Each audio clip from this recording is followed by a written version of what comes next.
Welcome to Phonogenics 101, a Riotboy production hosted by Jeremy Gloff. The podcast where people who love music discuss albums track by track. Please hit subscribe, and if you'd like to support this podcast, patreon.com/Jeremy Gloff or Venmo @Jeremy Gloff. And now, on to the music.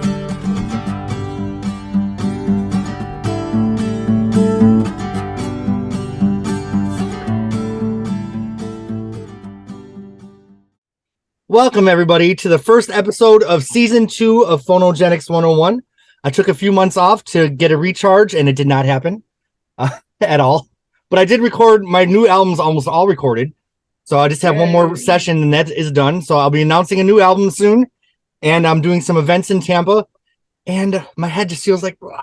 However, these discussions, I want everyone to know here, I've been getting emails from people that are out in the world and listening through Joni's discography along with us. Oh, so, really? Yes, the conversations that you all contributed to are now archived forever. And as you remember, it's not only on YouTube now, but on every podcasting platform. And the podcast, not just the Joni episodes, but all of them have had 2,000 listens since I posted them out in the world. So these are reaching people somewhere. So is there one in particular that is very popular? Yes, Joni Mitchell, Turbulent Indigo Part 2 is the top listened to podcast, not on YouTube, but out in the world.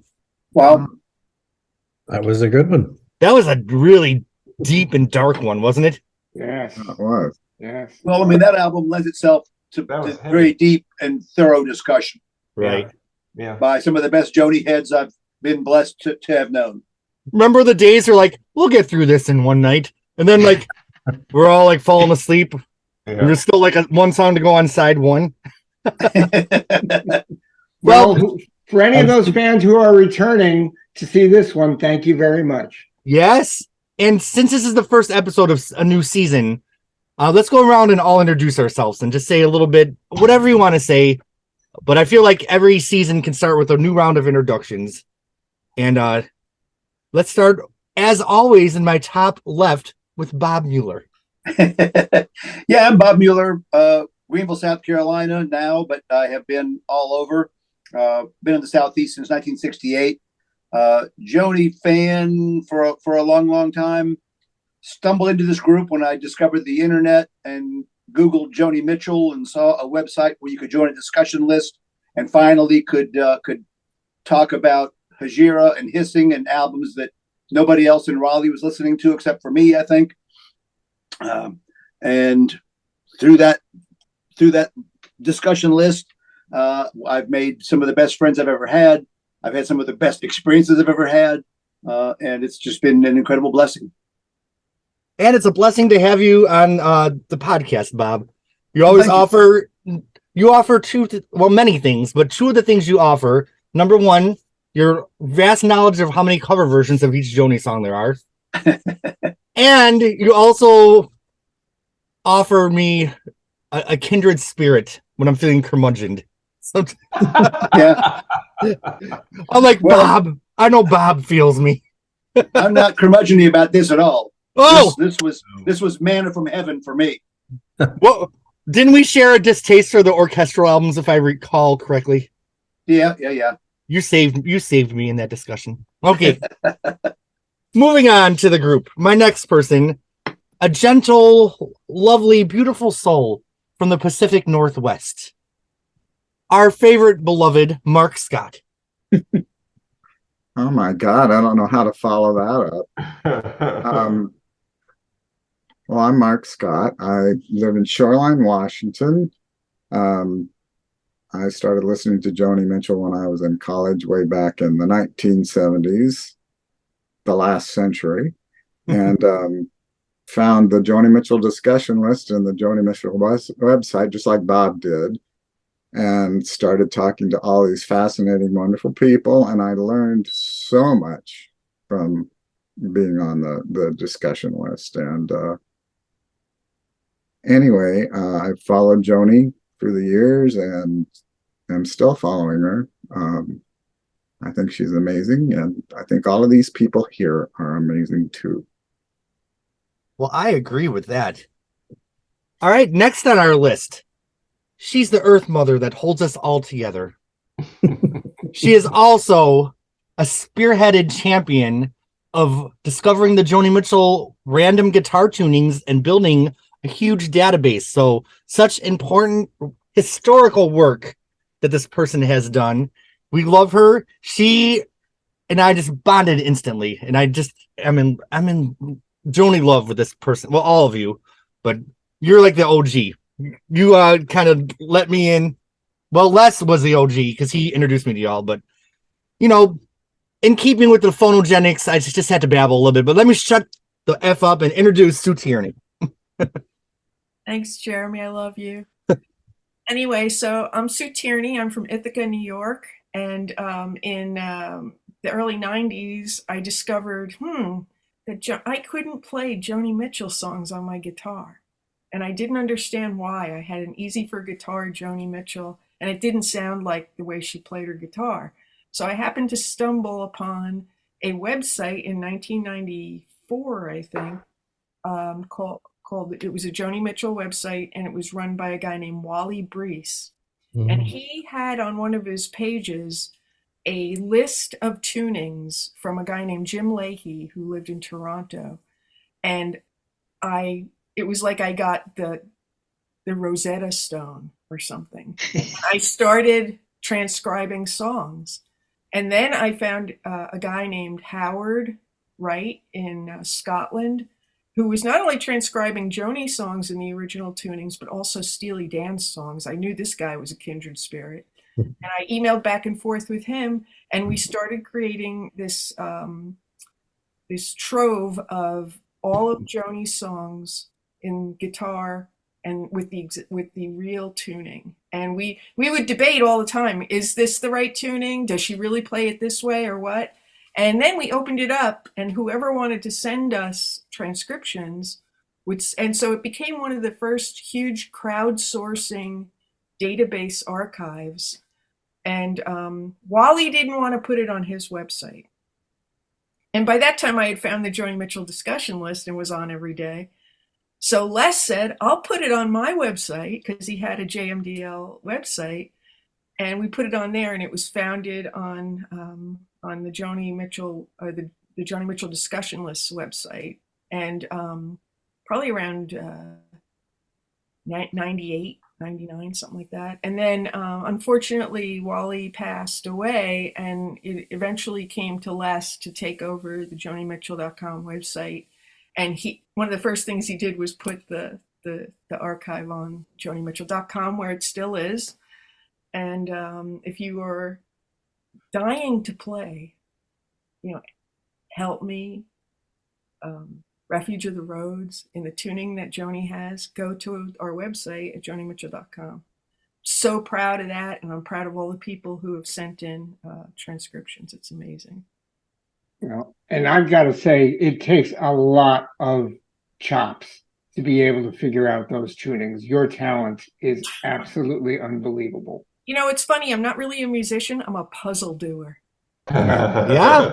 That's why I can play guitar a little bit. But yeah, it's amazing. And okay, one more thing and I'll shut up. We met Dave Blackburn, who added piano transcriptions to the database, so it makes it even more beautiful. And he worked with the arranger on Joni's Don Juan's Reckless Daughter for Paprika Plains.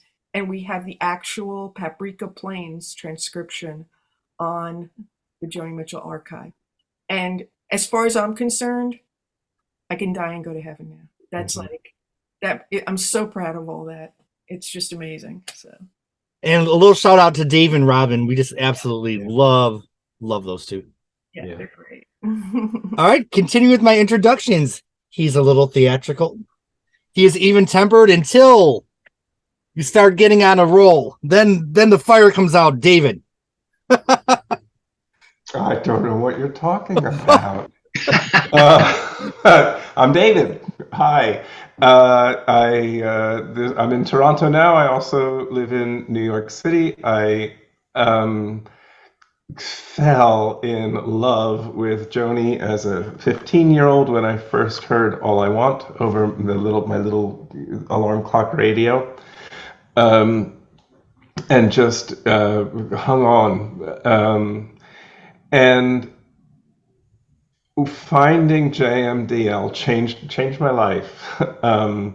It was like, oh my God, I'm not alone. It was kind of like coming out, finding a community. It's like, oh my God, these people are as crazy as I am, We are crazy. and to just to find people who had actually listened to and wanted to talk about every little thing was fabulous. Um, and then you are my next plateau of Jonydom, because this discussion group has just been amazing. So that's about it. I wish, like, on TV shows when they recap the first season, recap the best of moments. David, weren't there a couple times you just got really fired up? I can't remember what they were, but I have occasionally. Not often, but opinions. when you do, you go for it. And that I can't remember what it was. Yeah, no. It Sometimes had to do with grammar, didn't it? On one of her songs. I can't remember. Or pronunciation. Ooh. What's that? Or pronunciation, grammar and pronunciation. I thought it was travel log. We were like, you guys are offending me. All right. Clandestine. Yeah. Moving through our panel today, next, we have the intellectual, the one who just thinks very deep into things, so deeply that he single-handedly tackled Paprika Plains on this podcast live. It does not get any more intricate or intellectual than that. Our friend, Chris. Oh, thank you. Intellectual. I never would have used that term, but you are a thinker, my friend. Yeah, I'm Chris. I live north of New York City in Westchester County. Let's see. I kind of discovered Joni basically through the album cover of Clouds, because it had a style that reminded me of some portraits my father did of our family members, and I wanted to show it to him. So I bought the record, and he liked the artwork very much, and we enjoyed. I don't know if he listened to the music, but I did, and I was really I stuck around for it. I recognized a couple of the songs. Both sides now didn't sound like Judy Collins' hit, but it was nice to know that the woman behind it who wrote it had also recorded it. Anyway, I just kind of like went from there. I kind of found her albums kind of slowly and a little bit out of sequence, but I guess I started playing her music when a girlfriend who I was seeing, who also belonged to our church folk group, turned me on to the For the Roses songbook, and I was like, well, no wonder it's so hard to figure out. This is like a whole different language. And I was disappointed once I started researching into the previous songbooks that some of her other work had never been transcribed so faithfully. So that's kind of how I got there. When the internet started, and I guess for most, like everybody else, I guess it was around 96, 97, something like that, I had found the jonimitchell.com website, and I was able to sort of join that community. And it was nice to see the discussions and meet some of the people. It was, I think that because there was less video ability of our home, desktop computers back then, it was more sort of like a long distance chat box. So you didn't really get to know people unless they were proximal to you. But I met most of the folks on the JMDL, the Joni Mitchell discussion list, at the Mendel Voices exhibit opening back in, let's see, I guess that was 2000. And that's when I joined the JMDL.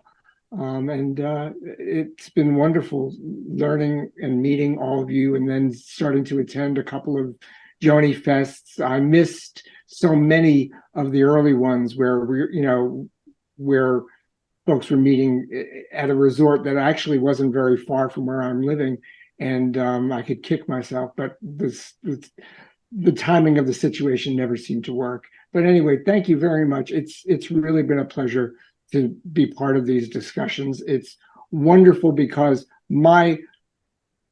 I would rely on what I would read about, through interviews and, before people started writing books about Joni and started to really, and there was a long drought period where it was kind of like, it felt like the group of fans were dwindling rather than growing. And when you realize that you're holding something in your heart that's very special and you want other people to learn about it, I mean, I have to, send a shout out to Brandy Carlisle for putting Joni back and making Joni available to the hearts of a new generation of people. And I'm hoping that maybe what we're talking about here will help clarify some of the, information that might be out there or might need clarification. Although it sounds like there's a movie in the works that might set some people straight. There's a couple of things that we'll talk about in this that I have questions about continuity with what we think we know about Joni's life. So thank you very much. Let's get on. Yeah, it's definitely like I said, I've heard from people that they've learned more from our podcast than anything else. And I think it is true. We have people here with a real deep knowledge of the history of the music and life of one of the, if not the greatest performer of our lifetimes or ever. Okay, so next, this is someone that I consider kind of sentimental and I consider him the storyteller. Because Jack, there are some stories you told that put me right there with you. My favorite was when I can't remember which album it is, but you always play it the first day of spring, and I can just picture you driving. Oh, yeah. Which album was it? Miles of Isles. Yeah. And I just felt so moved by that story.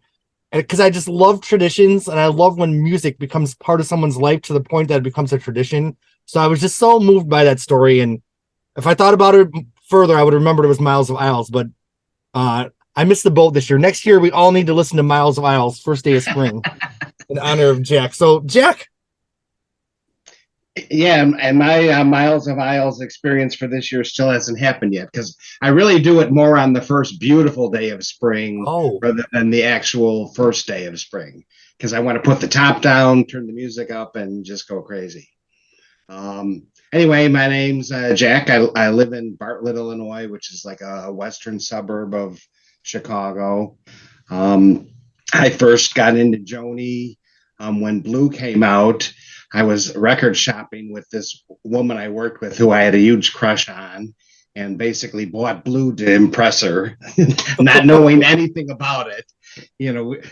They had a sale. I think it was 3 records for $9 or something like that. And I had picked out a couple and I couldn't find a third. And she goes, "Oh, this is really good." And so I figured, yeah, okay, great. I'll try and get some good marks with her. And so I bought Blue. And the crush didn't last very long, but my love for Joni has just continued to grow and deepen over the years.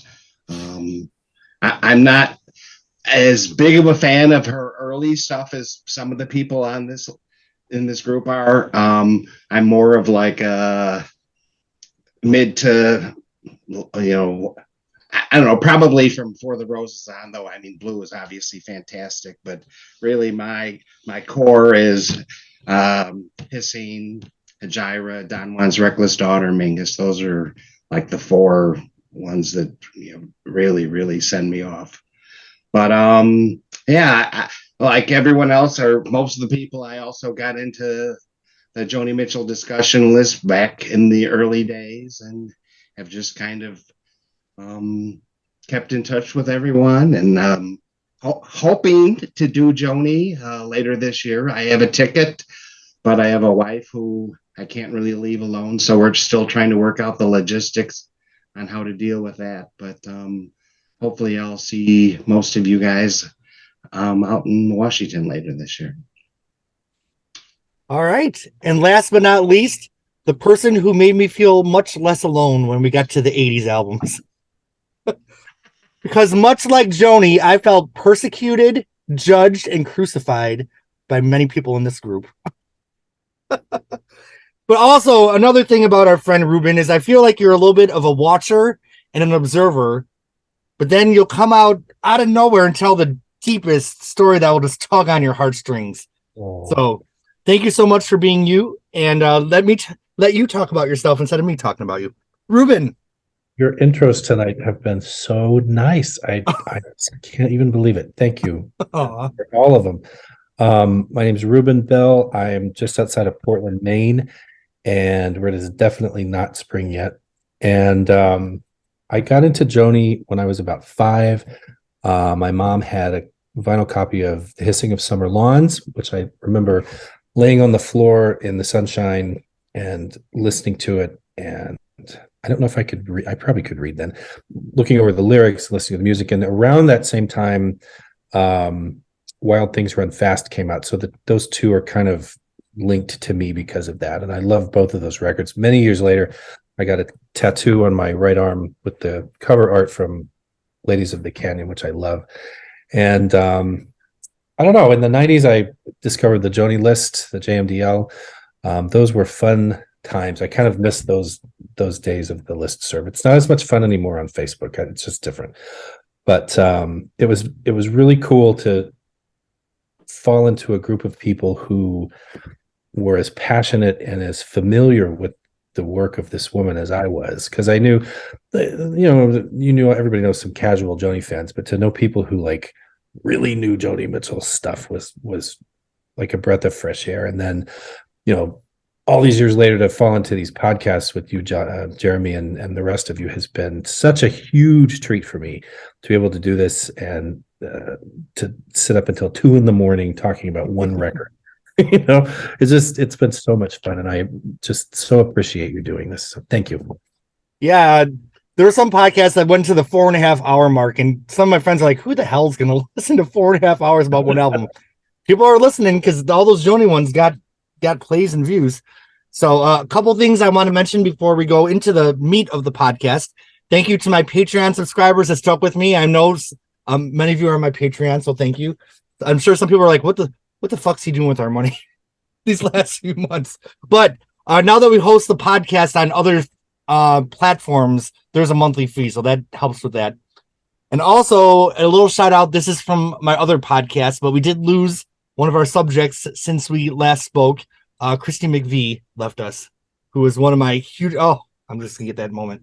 One of my hugest influences. My first musical memory is having a guitar, pretending it was a keyboard, being Christy McVie, and that's why I started writing songs. So let's love that Joni's still with us, wearing some very interesting outfits with that gold beret and blue dress. I absolutely love it. She is styling and doing the thing. And also, Chris, you're right. Was it Chris that thanked Brandy Carlisle? Yeah. Without Brandy, we wouldn't have this this is a whole nother chapter. And of all the artists I love, Joni was the one that I thought was the least likely to have another chapter. And here we are. In true Joni Mitchell fashion, she's outliving many of the other ones. So hard to believe. Yeah. Hard to believe, but then weirdly enough, almost like easy to believe, because yep, that's Joni. So I think a big part, as we know from the last podcast, Joni had an aneurysm. And when you go down the history, Joni, for years, this is before I met you all, but I combed the internet because you'd see pictures of Joni, but you didn't know if she could talk at all. So I didn't know, is she having conversations? Can she speak at all? So I was just combing hours looking for something. My friend Natalie actually ran into Joni at a restaurant in LA and took a selfie. And I'm like, could Joni talk at all? She's like, oh yeah, she was talking to her friends at the table. I'm like, yes. So that was the first I heard that Joni was able to talk. Then the second kind of thing that began this renaissance is that book that came out. What was the name of the book? The Vine or? Oh, Morning Glory on the Vine. Yeah, Morning Glory on the Vine. So that book came out and there's actually an introduction written by Joni Mitchell. So I'm like, oh, So Joni's writing again. And I didn't know, like, is that someone else is saying they're Joni Mitchell writing, or did she actually write it? But then shortly after that, that's when she started attending a lot of award shows. And, you know, every few months she'd come out of the house and you started hearing about these Joni jams with Brandy Carlisle. And this archive, then the Joni Mitchell archives were announced in 2020, correct? Yeah. And this is the first box that came out. They also reissued the albums proper in a separate box set, but we're just going to discuss the archives. I guess we can touch on the Song to a Seagull remaster if we want to. But I guess the plan of this archive series is to have the archives box set followed by a re-release of the albums. Or I got it mixed up. Do they do the albums first or the archives first? I don't know. I'm not paying attention to the re-release. That's just a money grab as Yeah. far as I'm concerned. I think for this one, they did the archive first and the re-release. And then the next one, they did the re-release and the archives. Yeah. I have COVID brain. Like after COVID, my memory just never was as good again as it used to be. Okay. So does anyone else want to tell a little bit, just for the listeners who discover this 50 years from now, a little bit about what's happened with the Joni Mitchell's Renaissance in the last couple of years? I know some of you have attended some events. So does anybody want to jump in, Sue?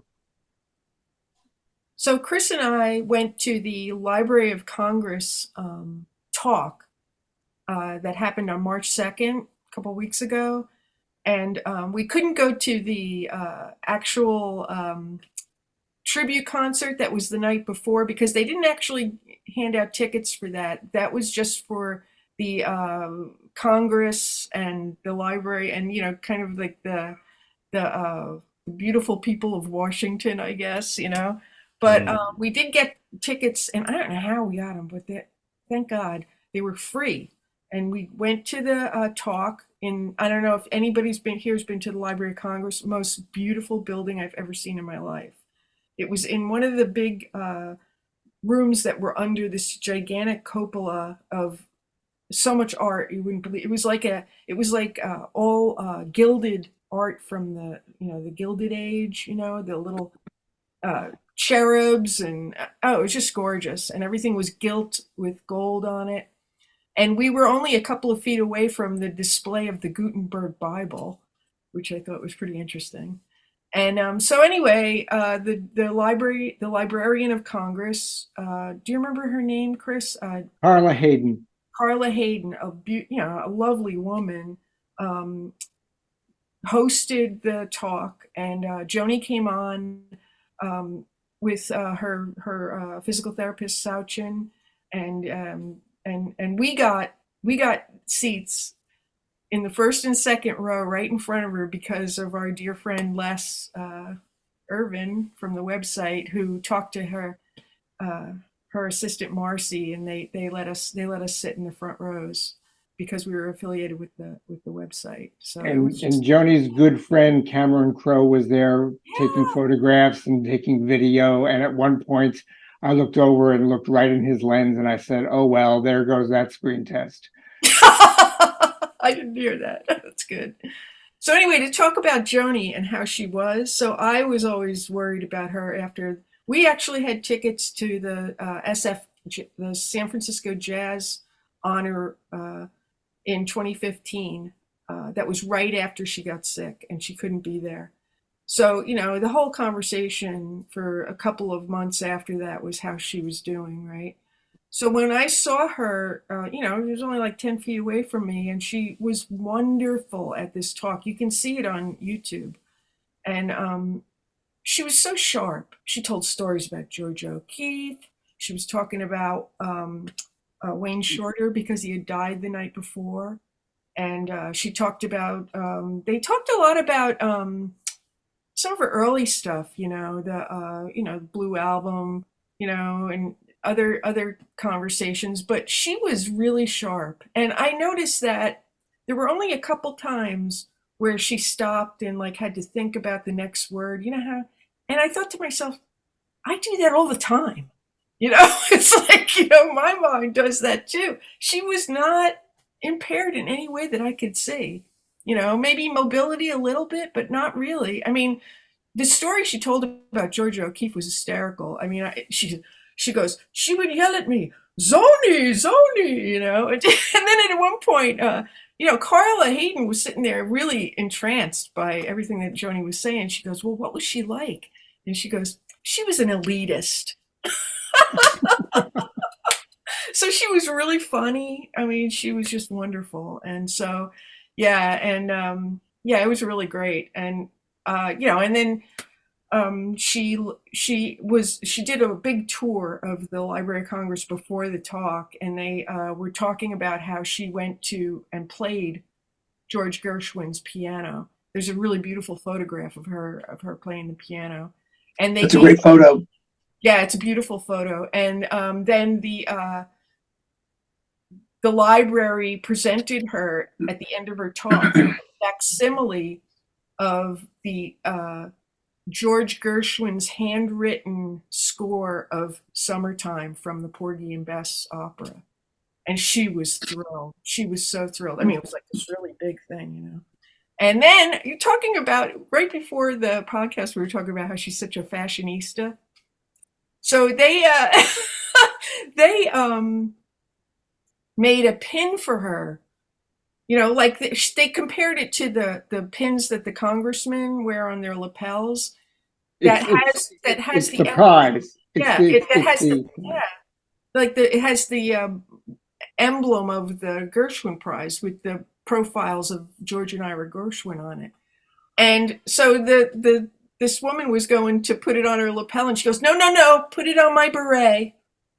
So they put it on her beret. You know, it's like, that'll be more fashionable right there. And it was. And it was, of course it was. Yeah, she knows. So it was just thrilling. It was thrilling to be that close to her and to hear her talk and stuff. And so it was great. Cool. And I feel like if you remember, before Joni had her aneurysm, there was a little talk of her starting to sift through her archives and do a box set.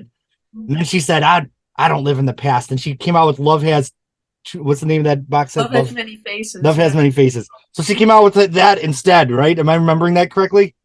Yuck. Yeah. She always said there was nothing in the archives. It was all been released.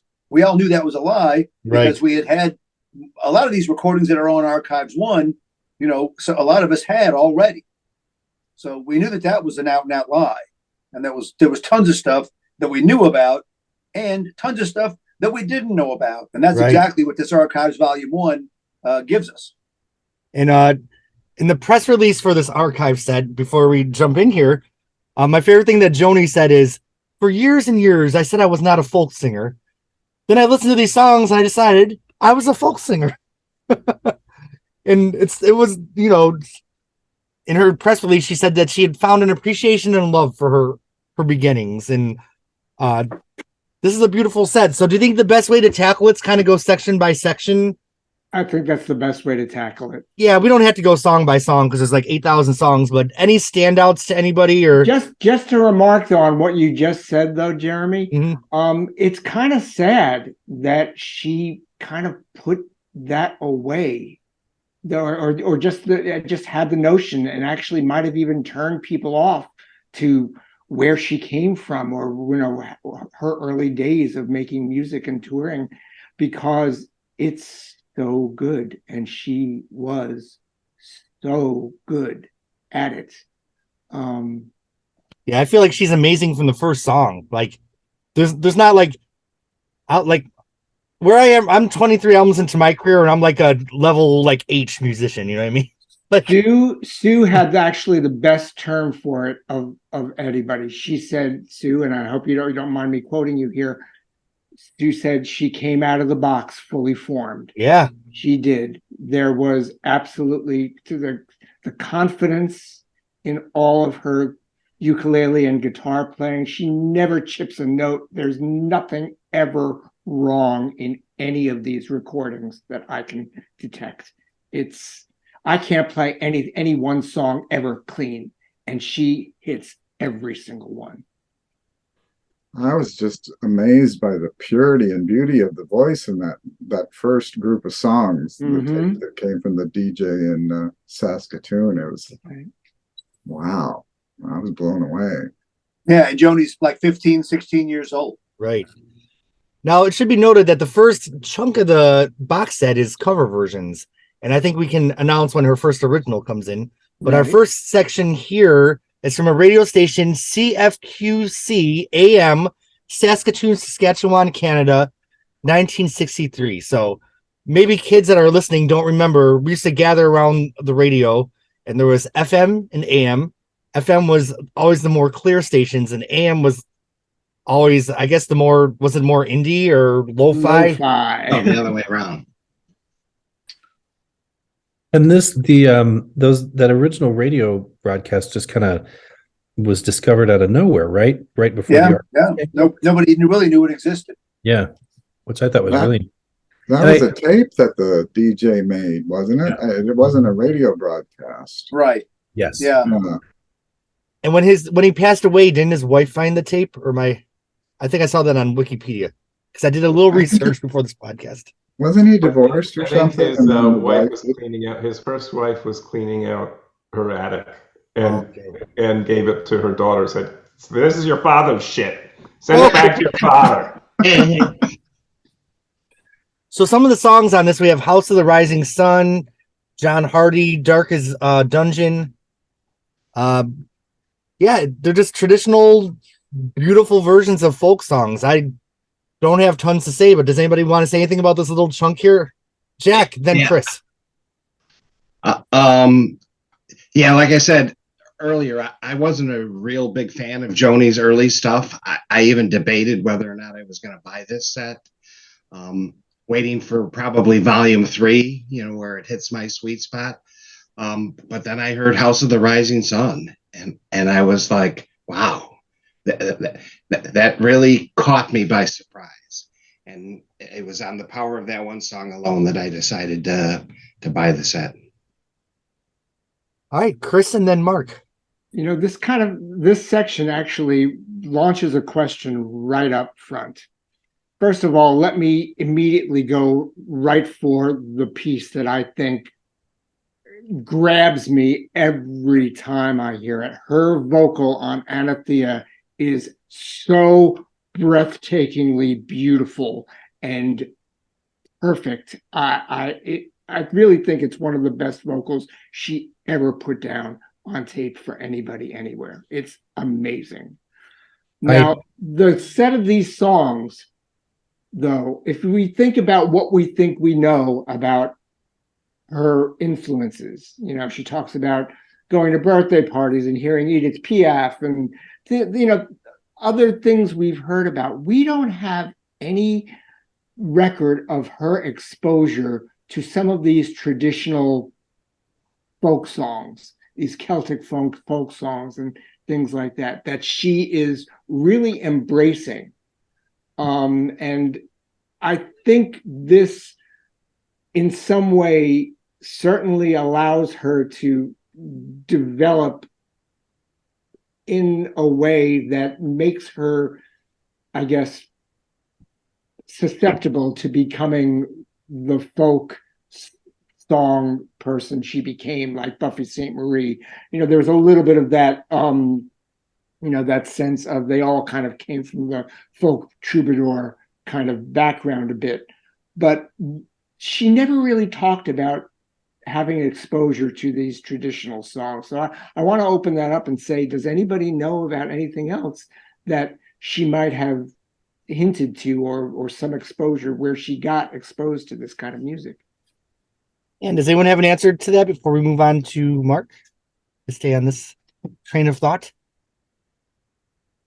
Yeah, I never heard Joni talk about that. Oh, Bob. So, Joni said she got the Pete Seeger folk songbook, and that's how she kind of learned to start playing. I don't know that songbook, but perhaps some of these songs were in that Pete Seeger folk songbook that she picked up and tried to learn to play from. I would think too, it's what was around. She was doing this thing. This is what you were saying. She wanted to be successful doing this stuff, so she learned these songs. That's kind of what I figured. And I agree with you, Chris, about the Anathea vocal. That's by far my favorite on this first archive set. That was one of the only ones I knew, actually, because of Judy Collins did a version early on, and it's a beautiful song, but I love Joni's take on that. And To me, Joni's version, and I listened to the Judy Collins not too long after the archives came out, is very similar to that. I mean, she does that whole at the beginning of it. But like Ruben said, I mean, she wasn't writing yet, and this is what people were performing in coffee houses and traditional folk songs, and a lot of them are really kind of grisly and violent, and it's kind of weird to hear this pure young voice singing some of these songs. But yeah, that was kind of what was around at the time for somebody that was, I suppose, strumming a ukulele and singing at Wiener Rose, as she put it at some point. But that's all. All right, we have David and then Sue. I'm lowering my hand. So I got two things to say. I just listened to these like over the past week, sort of doing my homework for this session. But listening especially to this disc, and I thought, oh yeah, I can see this. I can see this in her work, and I especially with the lyrics. There was one Dink's song, and I see Dink's song. I think, do I really have to listen to Dink's song? And it was lovely. It was really great, and it had a lyric, something like, "He moved his body like a cannonball," and I thought, Joni, I mean, I just thought that sounds a really Joni-ish lyric. So I could, I don't know, just see that kind of her picking up that kind of influence. And the other thing about her denying her folk roots, listening to the people introduce her as somebody who's easy to look at, I think I can see, just saying, I gotta get out of here, I'm better than this. So I really can, and she's talked about that, being the blonde girl with the guitar and stuff. So I can see her really saying, no, I'm better than this. Well, I'd settle for a man that moves like a slingshot at this point. Sue, your hand is up. Yeah, so I think that around that time, it's like Dylan puts out his first album in '63, right? So it's not his influence. It's more like Bob said with the Pete Seeger, but also Odetta. I feel like a lot of these are kind of spiritual, like spiritual type of songs, that come from the slave era. I mean, they were playing all kinds of Stephen Foster songs in those days too, and the folk scene was really Pete Seeger and the Weavers and all that kind of stuff that were coming out. And she sings a Woody Guthrie song there too. So those were the songs that the people around her were listening to. And she had music in. She had the piano lessons. She knew the music, and for some reason, it just had to get out. And so, since that's what people wanted to hear, she did it the best she could. And man, did she nail it? Yeah. I mean, I'm telling you, her voice, her guitar, her ukulele playing. I mean, if you listen to the way she's strumming that ukulele, the rhythm is perfect. I mean, it's just crazy. I mean, she's so good. And interestingly enough, in the video from the tour that she took at the Library of Congress, they showed her a map that showed in Saskatoon where the Louis Riel was, where she had her first gig, and they looked at her and they said, well, what was that like? And she goes, it was horrible. And I was like, oh, she's a wise guy. I mean, I'm like, maybe her very first sitting on the stage song was not perfect, but oh my God, pretty soon she's like tearing it up. And the first recordings there, it sounds like she has a very nylon string kind of junky little ukulele. And then the second one where she's in Yorkville, she has the baritone like Chris is showing us now.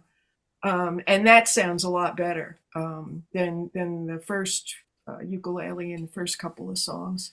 But yeah, I love, I mean, I was listening to these songs today, and I'm not really into that type of music, to tell you the truth. But her expertise at that so early just paved the road for when she started getting into the alternate tunings.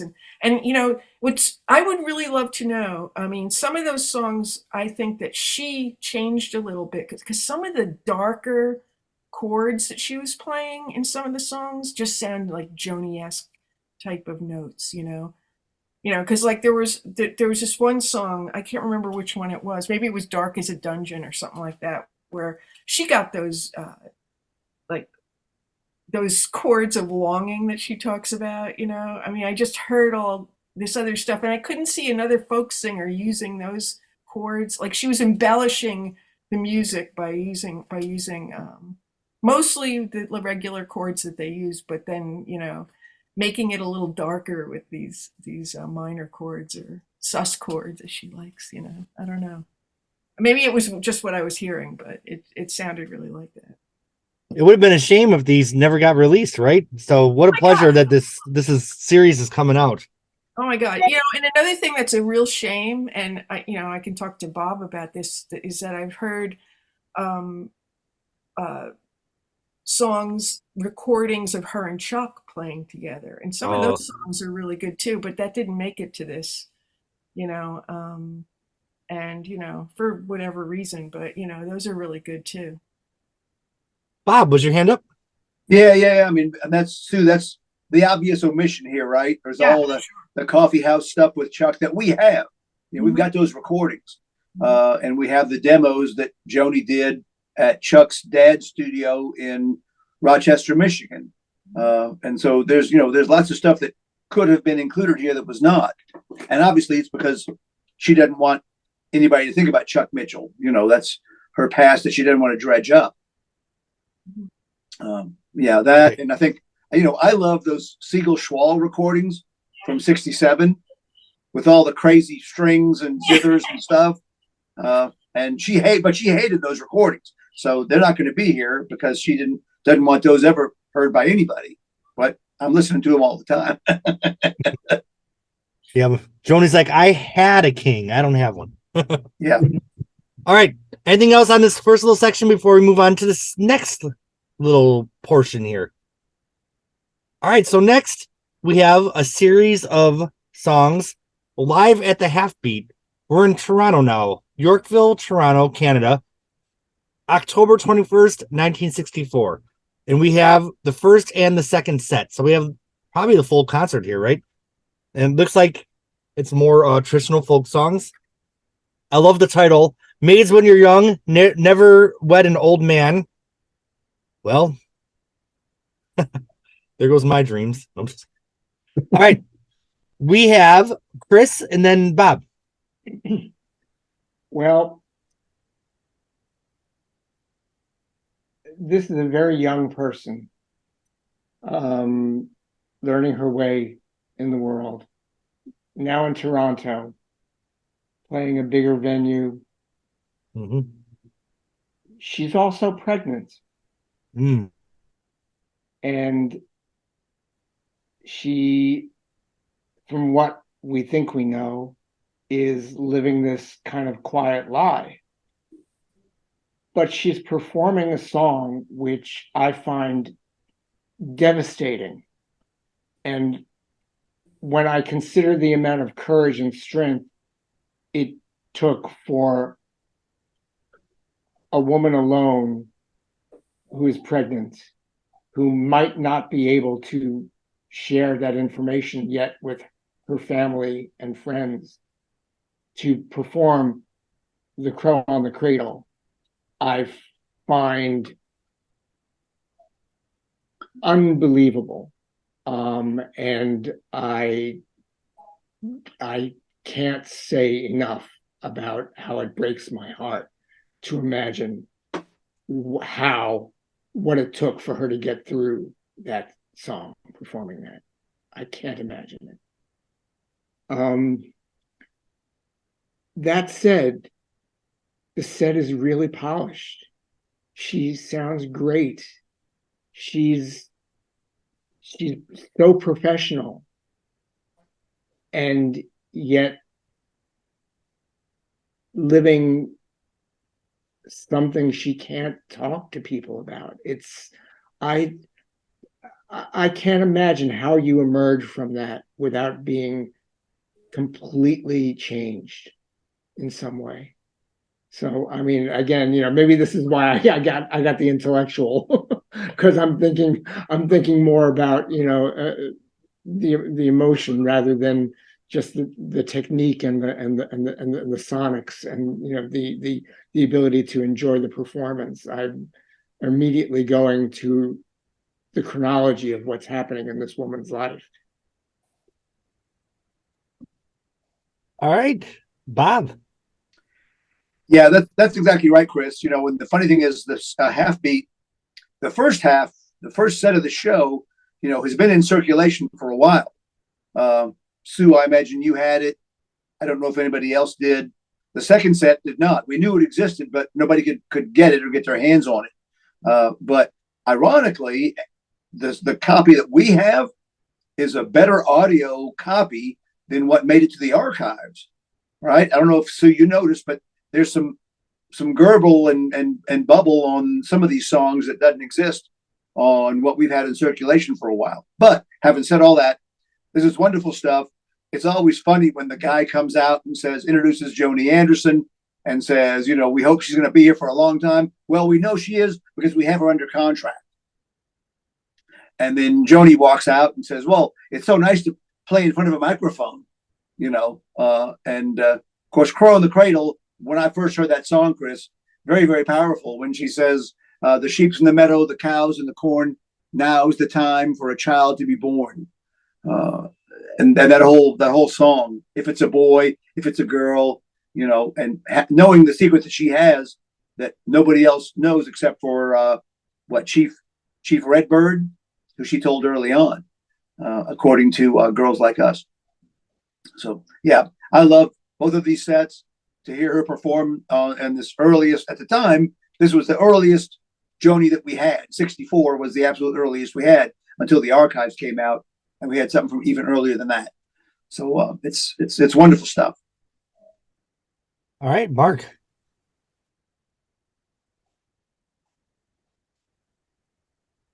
Oh, you're muted.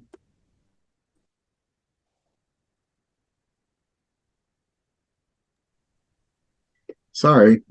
To add to what Chris said about the Crow on the Cradle, there's another song in that set, Every Night When the Sun Goes In, which is even more sad, I think, because she talks about, let me see if I can find the lyric here. I wish to the Lord my babe was born and sitting on his daddy's knee, and me, poor girl, was dead and gone, but the green grass is growing all over me. I mean, geez. How could she possibly sing something like that, knowing the situation that she was in? It was, I don't know, she's been portrayed as this frail person in her early years, but this woman was strong as a horse in some ways. I mean, she pulled herself through a lot of shit and got to where she is today. But yeah, I don't know how anybody could do that. Crazy. All right, any parting thoughts on this section before we move on to the next section? David. Thanks. I just wondered, when was Kaloran born? Like, because I'm not sure she was actually... February of 65. February, okay, all right. I thought it was later in the year. Okay. The other thing I just want to say, in the liner notes, somebody asks her about singing Little Green in like 67 or something like that. And her response was more or less, I'm a performer. You know, that's what I do. And I can kind of relate to that. You know, you sort of like, I mean, you're in the emotion and shit, but you're not. You know, you're using it. You know, you're performing. So anyway, that's all. And before we go to Bob, I just think we should mention a little bit what a beautiful package this is. I mean, there's a really nice booklet with a nice essay, some great pictures. Cameron Crowe interview. Cameron Crowe. Great artwork. A couple, like there was a record store day release, and some of this stuff got released on standalone vinyl. So this whole thing, each archives is its own little universe of a world that happens, and it's exciting for collectors.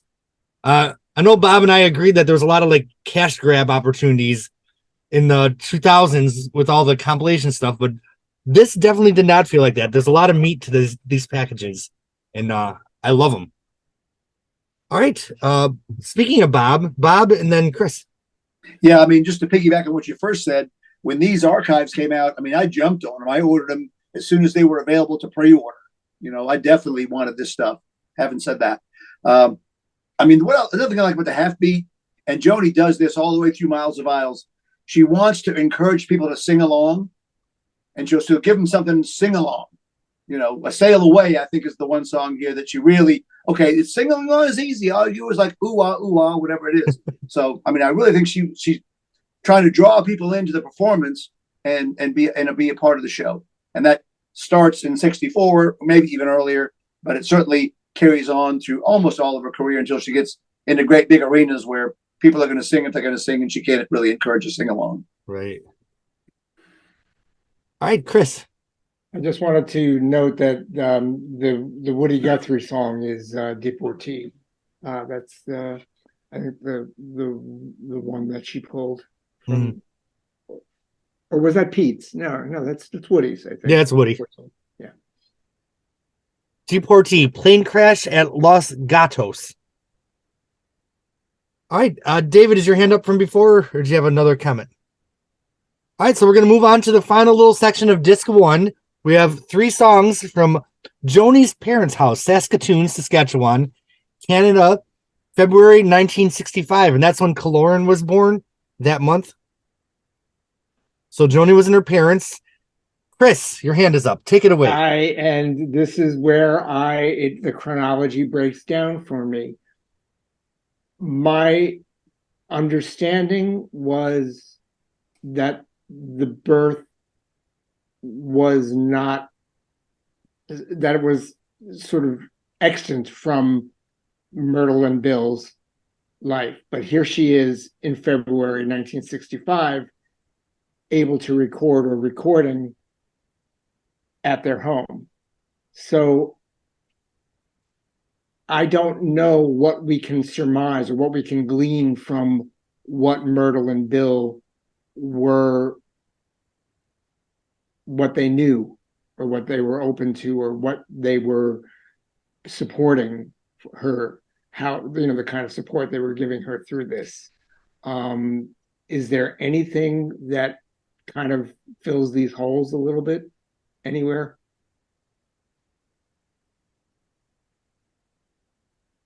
I mean, it's a private moment, certainly for a family. If the timing of this is actually February of 1965, it just begs I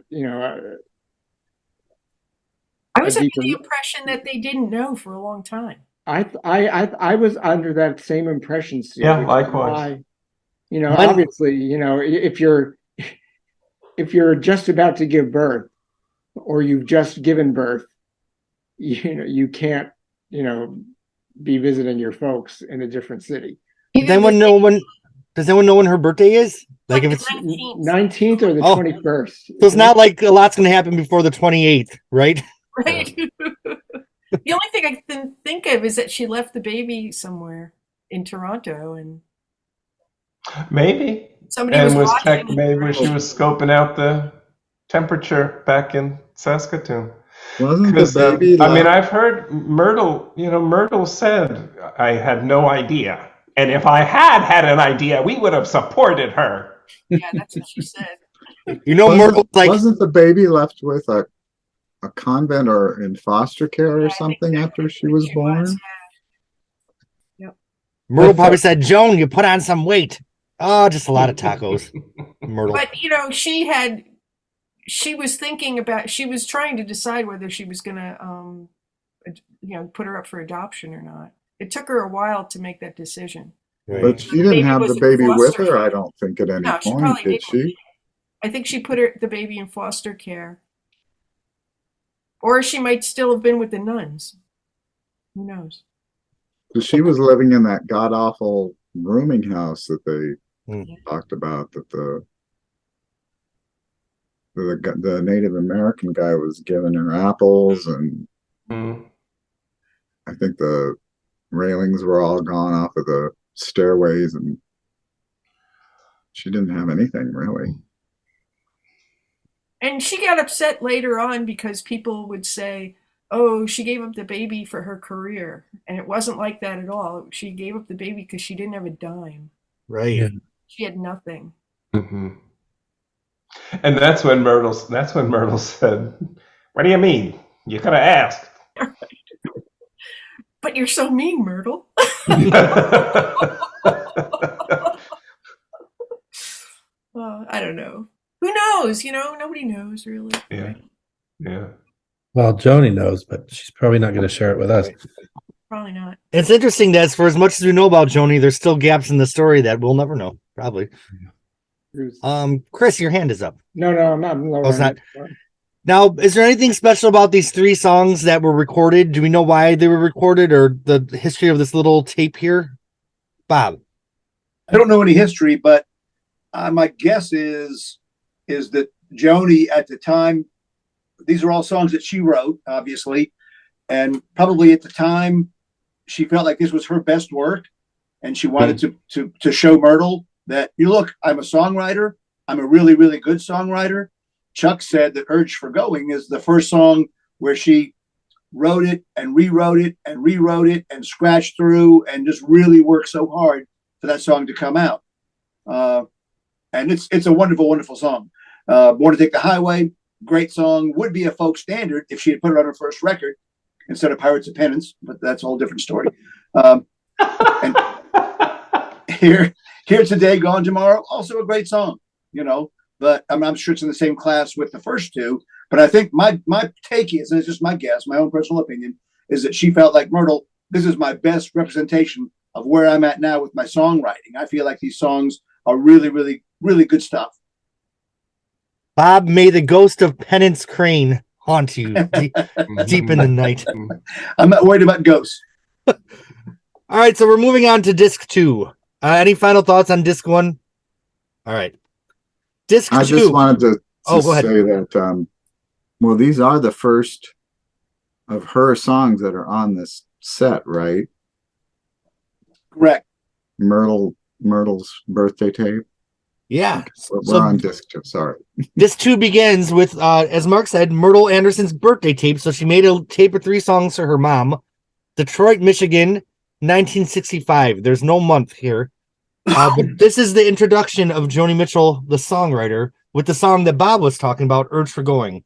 A song that didn't come out officially until the B-side of You Turn Me On my radio, right? On the 45. You also have Born to Take the Highway and Here Today and Gone Tomorrow. So what does anyone have to say about these 3 little songs here? Anything? Chris? Remarkably consistent. Her guitar arrangement, everything stayed for Urge for Going until it was recorded around the time they did Blue, because I believe it was supposed to have been released on Blue. Is that correct? I'm pretty sure. Didn't Urge for Going and Hunter get kicked off for All I Want and Last Time I Saw Richard? That's what my memory is telling me. So I think it was a wise trade. But she kept the song intact for how many years? God, 7 years, 6, 7 years. Until she decided to, release it as part, as the B-side of the of You Turn Me On. And another piece of trivia, which we already talked about, it didn't get a CD release until it was the opening track on her greatest hits compilation, right? Well, she wanted, it's clear she was proud of these songs, and she really wanted to impress her mother. I really think that she thought this was a very giving moment for her to reach to her mother and say, I want you to be proud of me for this, because I am. You know what? I wonder if Myrtle gave her the love that she was looking for with these songs, because I remember the first time I played my parents some songs and they did not give a shit. Anyway, Bob and then Sue. So I won't talk about covers much because, most of these songs later on are songs we've already discussed, and I've discussed the covers. Born to Take the Highway was covered by the Skillets way back in the 60s. And, of course, Urge for Going, I won't discuss those covers. We kind of talked about it already. But that was one of the earliest covers from Tom Rush, who still plays it in his sets. He'll either will do Circle Game or Urge for Going. He won't do both, but he'll do one or the other. And lots of other artists that did it in the 60s, way before Joni released it in 72, mostly thanks to a demo tape that made its way across the pond to England. And many, many artists picked up some of these early songs. Ian Campbell, for instance, Dr. Junk, The Dentist Man, Fairport Convention, most famously, did a bunch of these songs that were early songs that she never released. So that's it. That's it for covers. Yeah, Thank you, Bob. I think it should be noted that Joni was having a career as a songwriter before she released her first album. So this archive set kind of captures that period where other artists were putting her on the map as a songwriter. Sue, and then David. So I just want to talk a little bit about the fact that these two songs, Born to Take the Highway and Here Today, Gone Tomorrow, are in open tunings. So she claimed that around this time she met Eric Anderson, who introduced her to open tunings. I don't know if that's true or not. I think it's true, but Urge for Going is in standard tuning, but it might as well be in open tuning the way she plays it. I mean, she puts the capo on the third fret and plays, the shapes are kind of the same shapes that she uses with the open tunings too.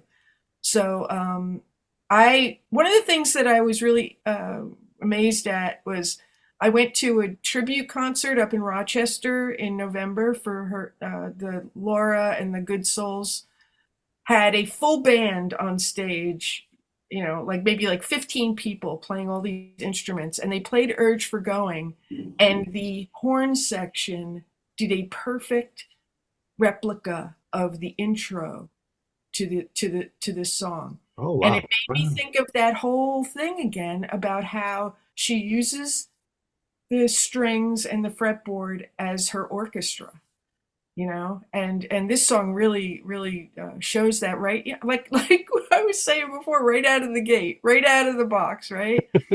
And also, Born to Take the Highway is open G, which she played a lot of her early songs in. And this is an adorable song. I mean, if you ever saw that Montreal show where half the show was in French and half the show was in English, and she was up in this field playing circle game with the cows. Has anybody ever seen it? I've seen that. Yeah. So it's on YouTube, right? Yeah, she does Born to Take the Highway, and she's skipping down the road with all these little kids. It's adorable. It is sweet. So yeah, and Here Today, Gone Tomorrow, it was not played that often.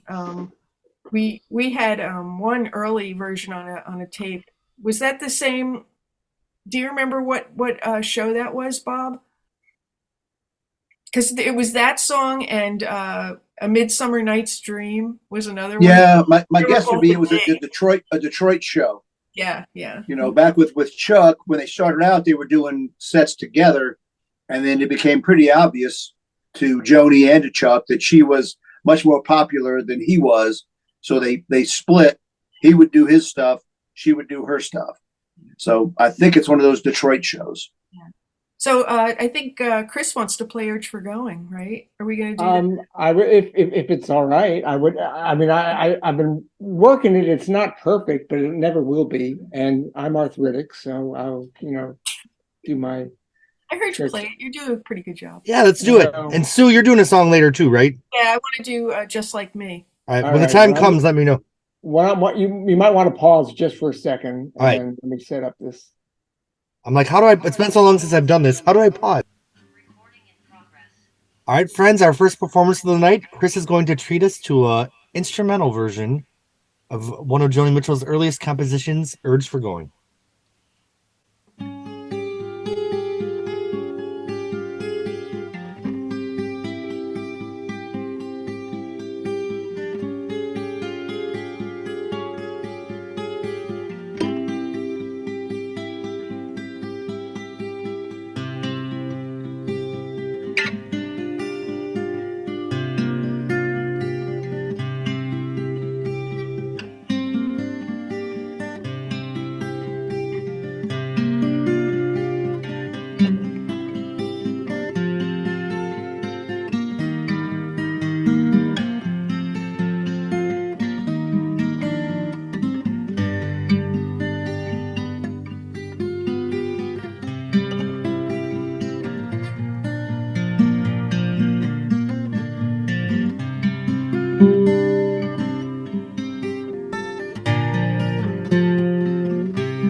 was beautiful. That was beautiful. Beautiful, beautiful. And you guys, that was a damn B-side. Like, how could that be a B-side? It's such a damn good song. It's a testament to the power of Joni. Chris, that was beautiful. All right. So the next thing we have is Jack Holzman demo, Detroit, Michigan, August 24th, 1965. There's 1, 2, 3, 4, 5 songs here. What Will You Give Me? Let It Be Me, the student song, Day After Day, and Like the Lonely Swallow. Any thoughts on this little piece of the journey here? Mark. Oh, before we do any of that, David, what were you going to say about Myrtle?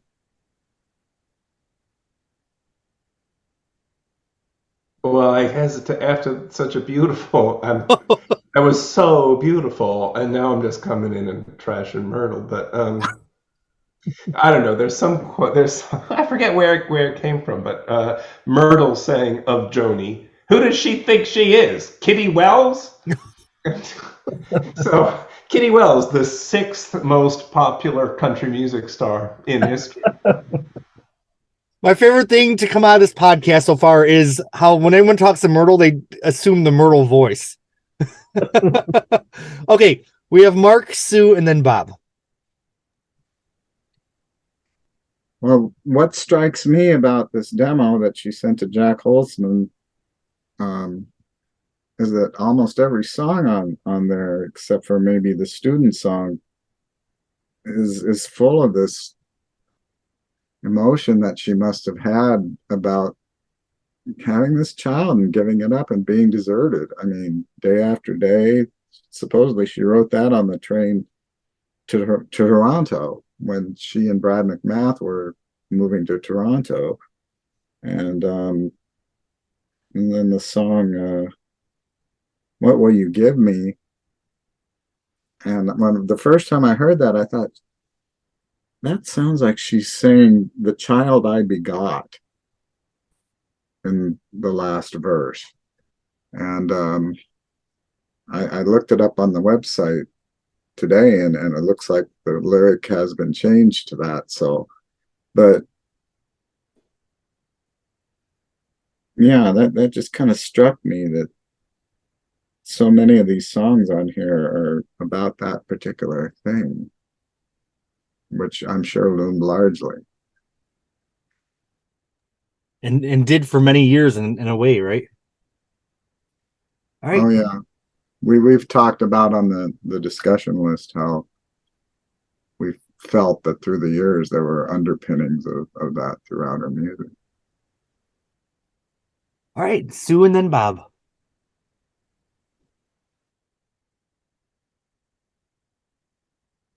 So Les alerted me that he wanted me to transcribe all these songs when they came through. These were a couple that I had never heard before.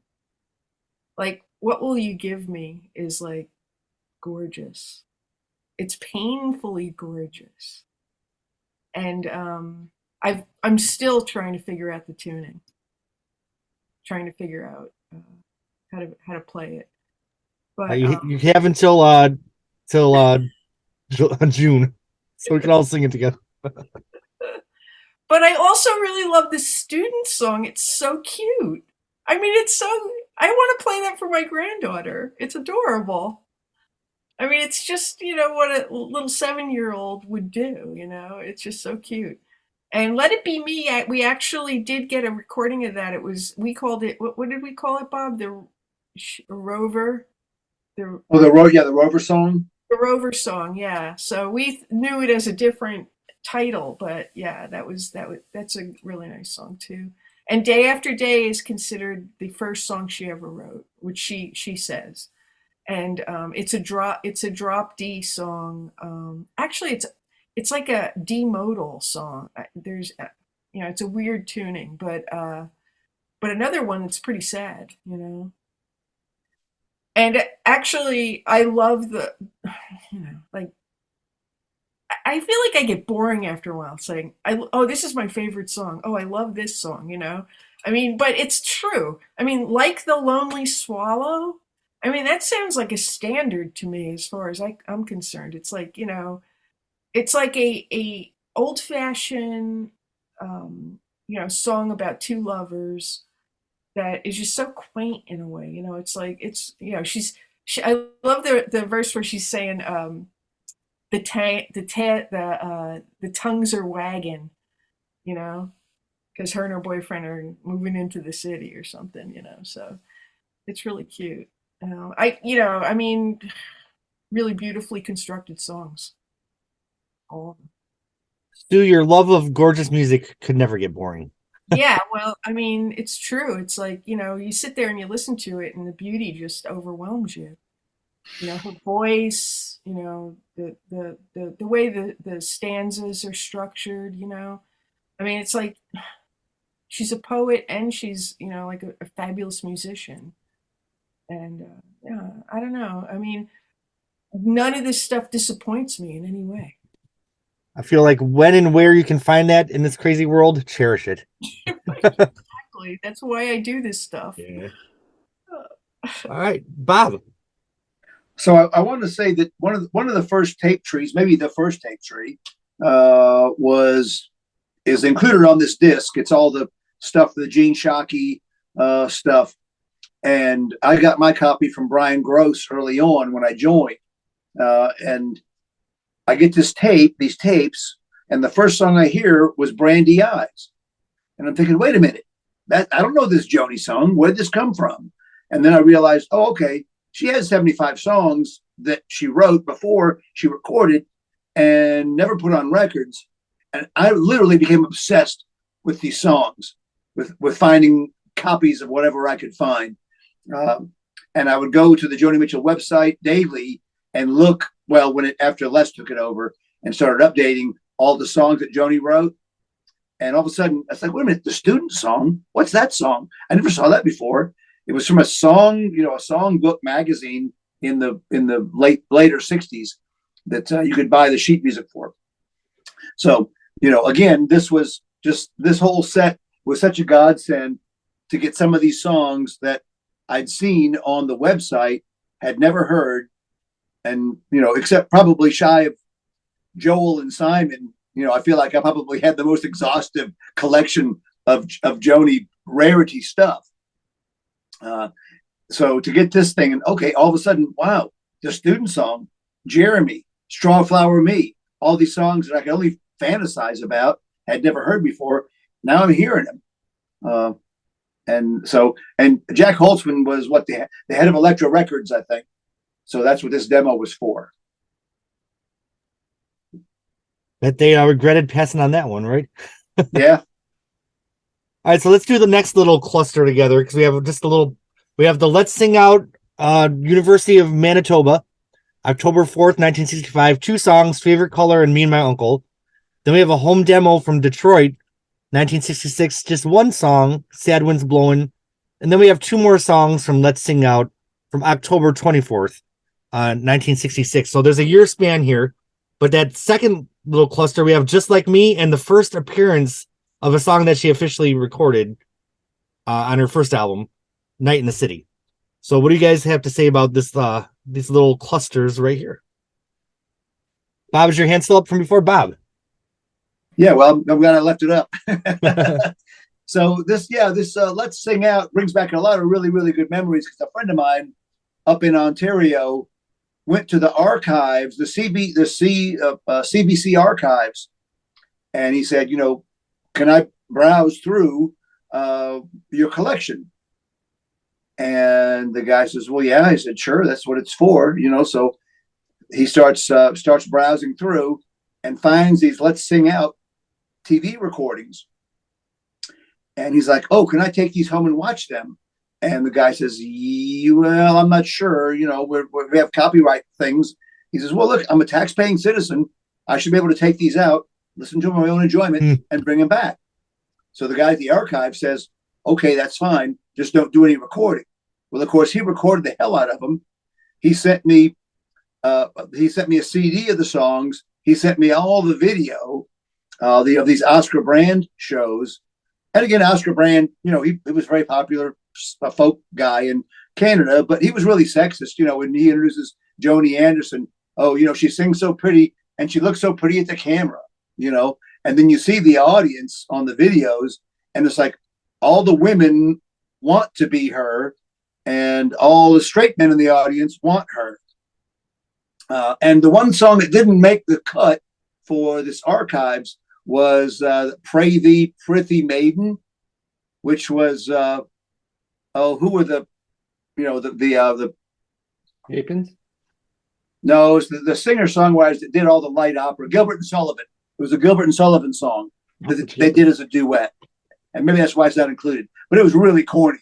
And I remember that was back in the days we were doing Joni Fest up at Full Moon. And Ashara was making video copies one after another. She made like 100 copies of this video, to sell to people who were coming to the Joni Fest. And she says, Bob, I got so goddamn tired of Pray Thee, Prithee Maiden. But when I heard these, it was really, really fun. And of course, favorite color was a standout because it was Joni's song that we had not heard of before, didn't know it existed. Me and My Uncle was a cover of a John Phillips song, I want to say. That's been done by Grateful Dead, I think, most famously. Yep, John Phillips, you're right. Yeah. And Just Like Me, which, again, should have been on her first record and was not because it's a wonderful, wonderful tune. Would be a standard now if she had released it. Done. What exactly was Sad Winds Blowing a Joni original? Yeah. Okay. That was like a partial song, though. We didn't. The whole song's not there, right, Bob? I've listened to it again here. The only version I had was brief, with a cut. Mm-hmm. All right, Chris.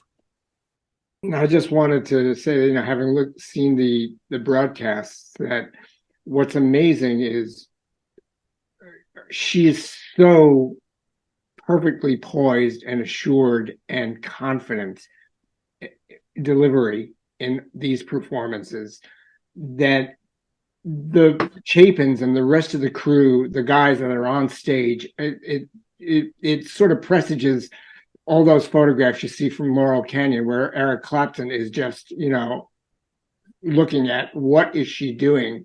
How is she doing this? I mean, the Chapins are really, they can kick their jaws out of the way. It's a great set of videos. Okay. And she is beautiful. Yeah.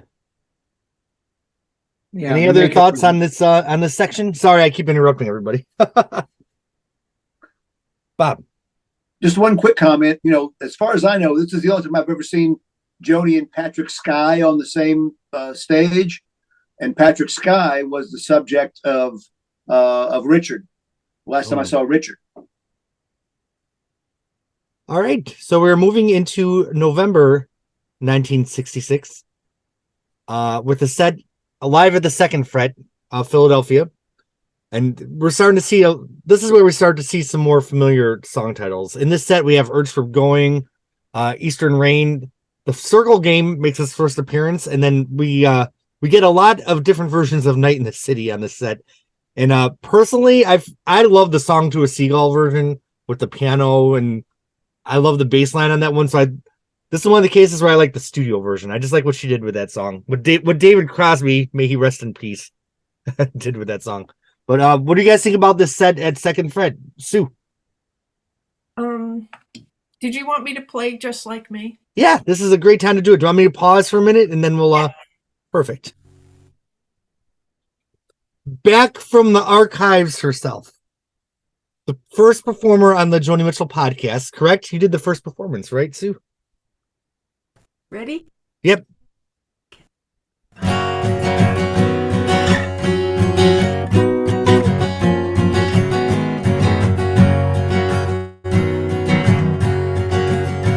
He's so independent, he acts like he couldn't care less for us all. He's someone's descendant, a child, but he'll never acknowledge their call.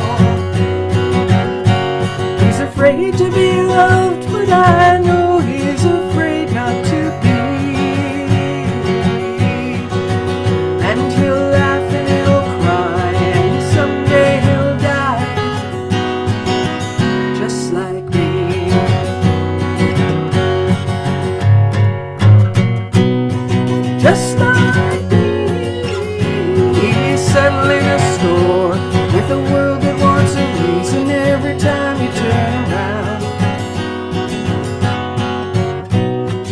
just like me.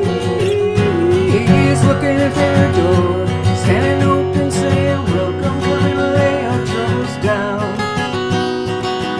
Just like me.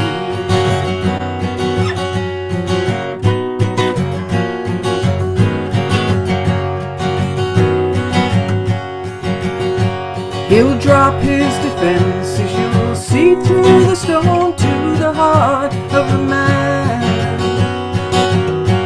But as soon as he senses you've seen him, he'll leave you as fast as he can. He'll return to his shadows where no one can look in and see.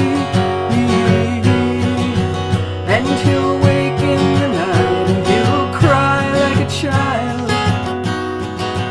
just like me.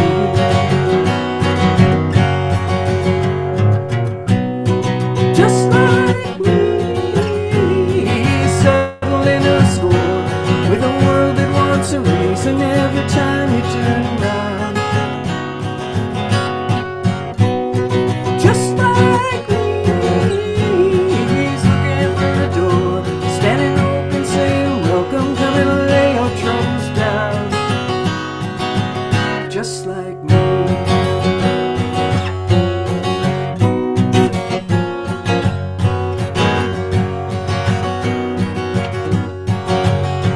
I've seen him look hungry for someone to tell him you're doing just fine.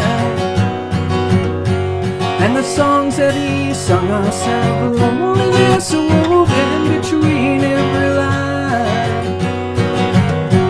With no strings to hold him, I guess he could call himself free. Yes, he's free to be empty and lonely and wrong, just like me.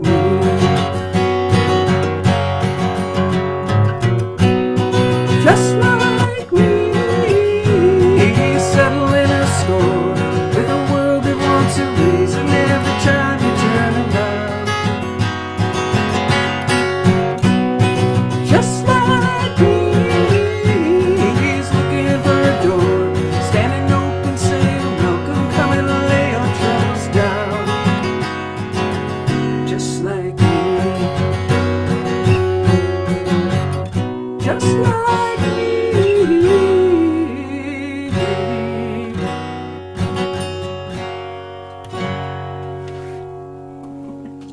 Yay. Wow. That sounded great, Sue. That was wonderful. Fabulous. Cheery I little just love song. that confidence, Sue. You've become so much more confident Yeah. as a singer and player. Called practicing. You just go for it, you know. Sue loves when people tell her that. And like, listen to some of these songs. The songs that Joni didn't put on that first album blows your mind, right? Yeah, completely. Yeah. That's a perfect song. So This great. is another one that just gets right to my heart, because what she's expressing there is just, I don't know. No, the structure is great, Mark, and I agree with you. And I think it harkens back to Both Sides Now, which she probably wrote about the same time. Where by the time you get to the third verse, okay, now we're going in for the summation and kind of the kill, if you will, right? With this third verse. That was gorgeous, Sue. Yeah, it was. It really was. Yeah, I really love that song. All right. So, do we have any other commentary about this set she did at the second fret? Bob. Also, I'll always say is, it's some conversation about these songs with Ed Shockey and Gene. His last name escapes me at the moment, but Shea. Gene Shea, thank you. And the thing that really blew me away the first time I heard it, and it was, gee whiz, 25 years ago, was when she says, "Oh, someone just requested From Both Sides Now." I'm so happy because I just wrote that song 3 days ago. Yeah. And to think that, okay, that song is 3 days old. Meanwhile, here we are in 2023, and I've got over 1,600 covers of it. Right. And it's a worldwide standard, loved by everybody on the planet. She was so nonchalant. She's like, "Oh, this is just a little song I wrote 3 days ago." right? If I remember right, I was like, Joni, we're talking about both sides now. My goodness. All right.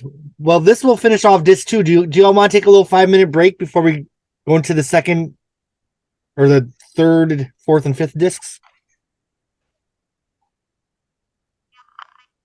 All right, they'll take a quick little break. Let me pause. Okay. All right, we refilled our beverages of choice. We did what we had to do, and we are back to discuss disc 3 of the archives, Joni Mitchell. What a pleasure it is to, that was our first like long absence after taking a break from the podcast, and to see everybody, and it just feels like home being here. So, I'm so happy. All right, disc 3. We start with 2 songs and then 2 intros. Folklore, What FM Philadelphia, March 12th, 1967. This is our first appearance of both sides now. So, Bob, I feel like this is where she says, this is a song I just wrote. Both sides now. Because she has her intro. She says, yeah, I'm so happy somebody requested the song because they requested a song she'd been playing for a while. But then she says, I'm so happy somebody wrote this song. Suggested the song to play because I just wrote it, like 3 days ago. And to think where this song's going to go and how much dough she going to make from where it's going to go. Little did she know what the song would do to Winona Judd many decades later. And then, of course, she does a version of Circle Game. So these sections here, we're going to start repeating a lot of songs. Should we take a bigger chunk and talk about notable performances? Because we have a couple more sets from the second fret where we have a song that is from the third album, Morning Morgantown, makes its first appearance. I guess let's see what we got coming up. I'm going to go through the whole disc of everything that's on here, and then we can discuss the whole thing. So we have Live at Second Fret, March 17th, 1967, the second set, where we have Morningtown, Born to Take the Highway, Song to a Seagull makes its first appearance. We have the third set from the second fret, Winter Lady, and then another Both Sides Now. Folklore, another set from there, Eastern Rain, Blue on Blue. A record of my changes, Michael's birthday tape, North Carolina, May 1967. We have Gemini Twin, Strawflower Me, A Melody in Your Name, the first appearance of Tin Angel, the first appearance of I Don't Know Where I Stand, and then Joni improvising. And then, of course, the set ends with another thing from Folklore from May 28th, 1967, her doing a version of Neil Young's Sugar Mountain, which, what song did that inspire of Joni's? Circle Game. Circle Game, that's right. So there's a lot to talk about here. Who wants to start?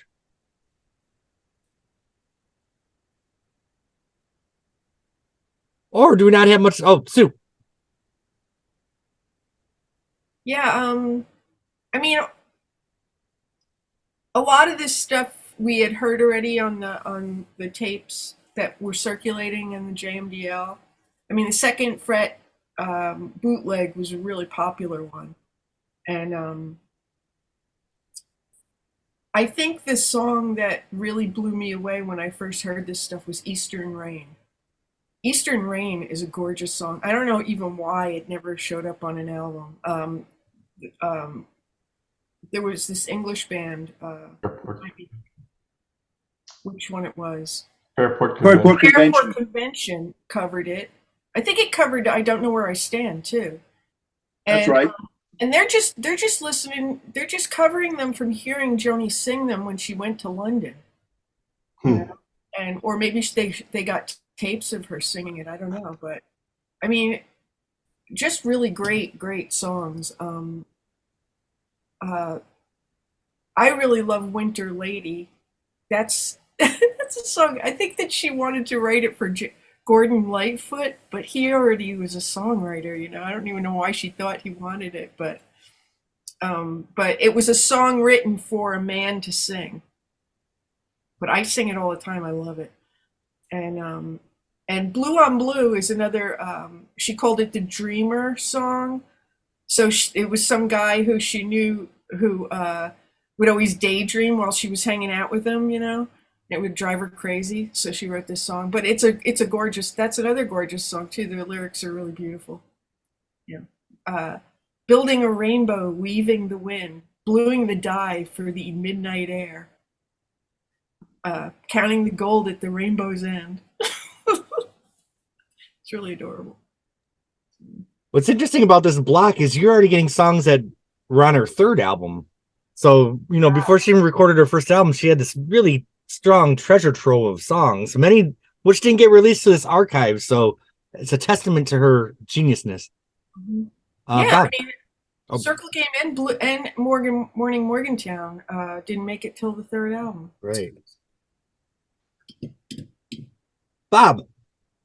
Yeah, so I mean, you know, these, like Sue said, these recordings have been in our hands for so long, you know, 20, 25 years or so, that we kind of take them for granted.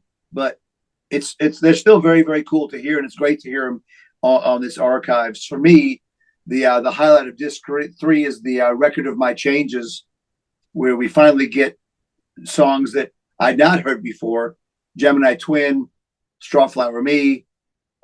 Melody in Your Name, we had heard that before, but only a partial version where she breaks a string and then it cuts out on the cassette tape bootleg. Of course, Tin Angel, I Don't Know Where I Stand, were released. And then the improvising is just so cool. God damn it. It's so cool to hear Joni just having the guitar playing and making up something that may be a song sometime. I didn't recognize it, but I love that kind of stuff. That's what these archives are made for. And Joni, shame on you for saying you had nothing in the vaults, because we all knew that was not true.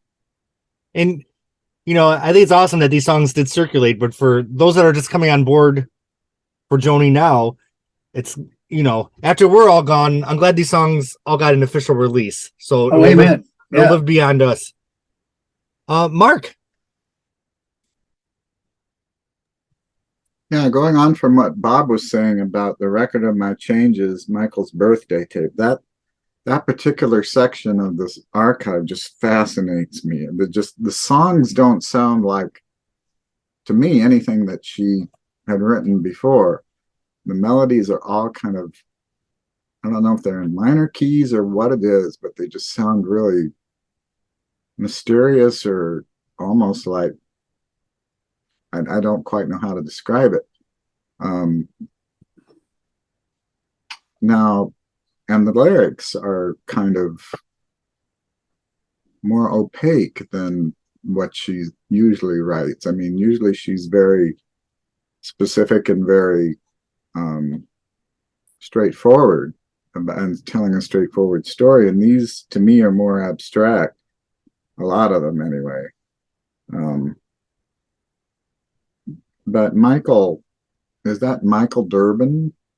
Is that Michael from Mountains? Does anybody know? I do not. I don't know a lot about him. He was only mentioned in Girls Like Us. In more There was a Rolling Stone piece that talked about Michael from Mountains that mentioned that name too. So I don't know.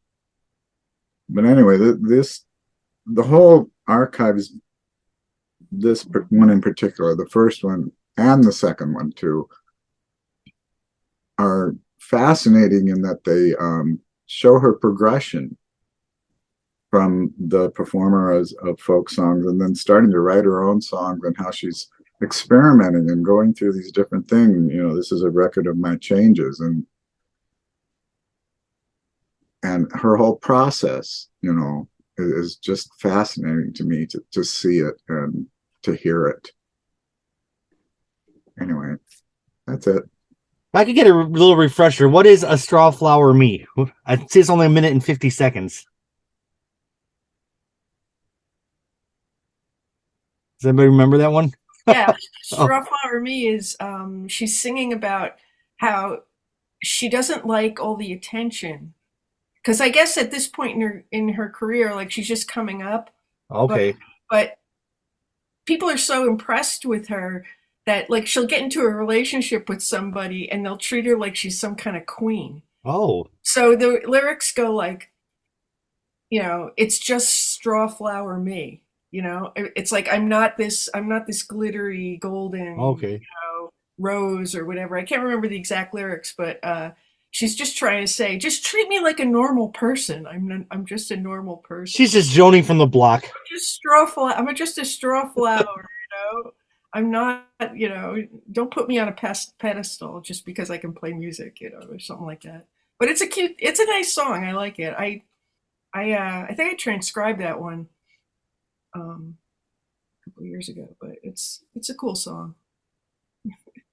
All right, Bob, was your hand up? Yeah, I mean, just to echo what you said way long ago, the book included in this archive set has so many cool photographs of some of these tapes, where they were discovered and found, and the track list written in hand on the tapes. It was just amazing to see from someone who was certainly not an archivist, but really, really neat memorabilia to see, and what it must have been like to have been the person that discovered those tapes. It's like, oh my God, I've got a Joni Mitchell tape from 1965 that didn't get out anywhere, or whatever this was. So, I mean, it's a wonderful package. If Joni fans out there don't have that, go buy it immediately. I truly feel it's a gift from the universe that we're getting this. I don't want to call it a third act from Joni. What is it, a 10th act? But whatever it is, like, this is all bonus. This is all unexpected bonus. So, Ruben. I just was going to say I'm so glad she had the change of heart. I know that's come up a couple times in the last hour, but she was so dismissive of this early stuff, even going back to, I remember an interview, I think it was around the time Hits and Misses came out, where she was asked why. I don't think anything from those first 3 albums was on either one of those records. I don't have it in front of me, but she said those were early works and kind of dismissed the whole thing, and then has been saying that there isn't anything there for so long. And I think post aneurysm, she's really had a change of heart about not only releasing this early stuff, but sort of getting behind it, because there's some great stuff here. I love the version of Morning Morgantown we're talking about. We're up to disc 4, right, in the discussion. That version of Morning Morgantown, she sings in a lower key. It's just neat to hear the alternative versions of this stuff. I think it's just so cool. And just for a little trivia, where did this picture show up later on? Isn't that from the Don Juan's cover? Yeah. Yeah. Oh, goodness. Beat the drum like war. Yep. Our Lady of Duality, the cowboy and the Indian. Now, before the archives came out, I thought they took Joni's face and just pasted it onto a picture. I didn't realize it was actually a picture of her as a kid. So it's neat to piece all that together, isn't it? David, you did a Don Juan's cover, didn't you? When we were on that, which one was it? I do Don Juan's Reckless. Was it Don Juan's Reckless? It was so cool. I remember you doing that. It was awesome. Yeah. Don't you do it a cappella? Yeah. That's why I said theatrical, because I can picture that on Broadway. Yeah. All right. Let's do it. Let's do it. Get me a booking. Speaking of bookings, and maybe I'm just looking through the book here, and one of the photos here, I think that this is Dollars Made on Tour. And it's just a list of, Allied Arts, $12, Liberal. It doesn't say dollars. It's just 12, Liberal, Hoot, 10, Press Club, 15, 7, Mount Royal, 25. I love it. I just think that's fabulous. Making a big gig with $75. Yeah. And only a few years later, she was passing by that guy at the quick lunch stand in her limousine. Yeah. All right. Any other thoughts on this stuff before we move on to the home stretch? Disc 4 starts with a home demo that was recorded in New York City. So she had moved to New York. This is 1967, and you start to have a lot of stuff that ended up on the first albums. We have I Had a King, A Conversation, Morning Morgantown, Chelsea Morning, Michael from Mountains. But you also have some stuff that wasn't on the albums, like Free Darling, our favorite Dr. Junk, Gift to the Magi, Kara's Castle. I did have a bootleg called from the banks of the River Charles, which is a concert that she did, and they had a lot of these early songs on there. So that's how I had heard some of these songs years ago. Anyone want to talk about this little chunk here? Bob.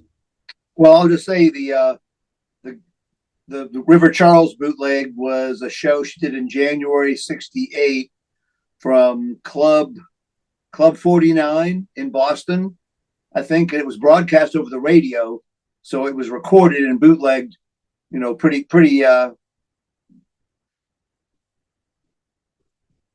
in a lot of bootlegs came from that radio broadcast because the quality was so good. So yeah, I mean, we've heard a lot of these songs. "Free Darling" was a brand new song for me. Brian Thomas, if you haven't heard Brian Thomas, who picked this song up and did his crazy rock and roll version of it. It's so good. Brian Thomas is just incredible talent. Kara's Castle, to hear here is nice because the only version that I had previously had was from a '67 show where she did it in Fayetteville at Fort Bragg, which was historical because that's where she met Killer Kyle and decided then and there that she was pretty much done with performing in the South. She was, she was popular and accepted, but it's like, take it off. These were soldiers, Marines at Fort Bragg. So they weren't appreciators of good music. They were appreciators of pretty women, which she was at the time. But Kira's Castle is nice. And Jeremy was great. I never thought I'd hear that, even though it's in the Clouds songbook. Yeah, she wrote that about me, you guys. Yeah, imagine that. I wasn't even born yet. And the birthday tip for Michael was from Michael Paz, who's not even on the podcast yet. So there you go. That's right. Yeah, so Joni was in New York City getting ready to do Song to a Seagull. Dr. Junk, a song about a dentist, right? In North Carolina. Yep. And another thing of note, conversation has started to show up, and I do prefer the way she changed the strumming from these early live versions. I think it got a little bit more upbeat on Ladies of the Canyon, and some of the lyrics changed. She ditched a verse, right, from that original version. Right, yeah, it was much longer when she did it in person. Right, so I think I like the version with the flute and a little peppiness that went on to Ladies of the Canyon over these early versions. All right, Ruben, is your hand up from before? And Sue, did you have more? Or are you up from before? Yeah, I mean, I just wanted to say that one of the things that is really fantastic about some of these discs, and I can't, to tell you the truth, did they leave some of the conversations in on the archives? Like the intros that she would do on some of these, they were really interesting. I think all the intros from the Gene Shockey stuff were there, from what I recall. I mean, a home demo wouldn't necessarily have intros. They don't have those, because I just loved when she would introduce a song and go into one of those long stories, And really, the reason why she did it was she was tuning her guitar. Yeah. The fact that she could tell a story and tune her guitar at the same time drives me crazy. But she's always been a great storyteller. Yeah, absolutely. Yeah. Yeah. And, and that's why I brought it up with the Blue on Blue thing, because that story about the dreamer was like a really long one. But I really love Free Darling too. That was one of the ones that I tabbed when this came out. It was really, I mean, I think it's another one of those both sides now kind of stories where it's like, here she is in the big city and she's, she thinks she's going to be hip and everything. And it turns out she's like really lonely. Like she says in one of the verses, you get to the plane, but nobody's there to say hello. Nobody's there to meet your plane. It's like she still has that loneliness in the even though it's like a hip '60s song. I really loved it. I when I first heard it, I was like, wow, why am I hearing this now? This is a great song too. And Brian did do a good job on it. The Gift of the Magi is pretty interesting.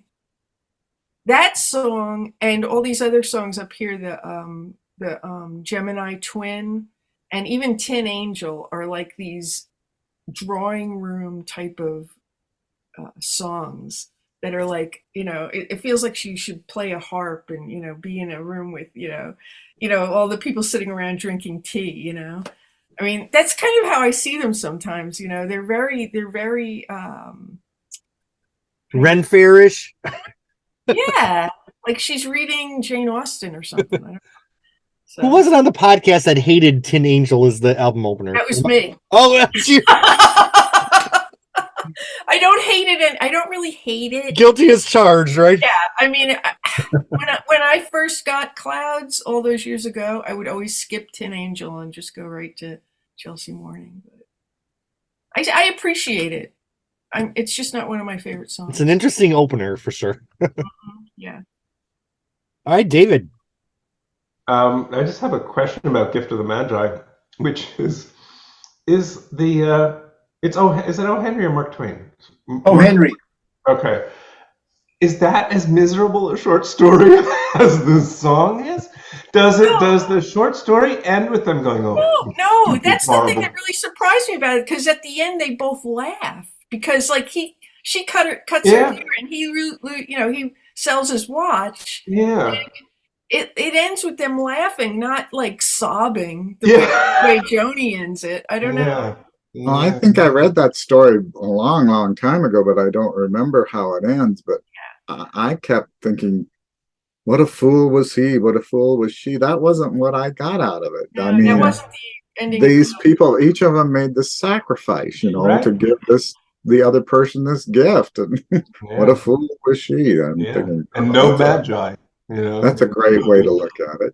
Yeah. With all your attitude aunts and uncles saying, "Bull, bull."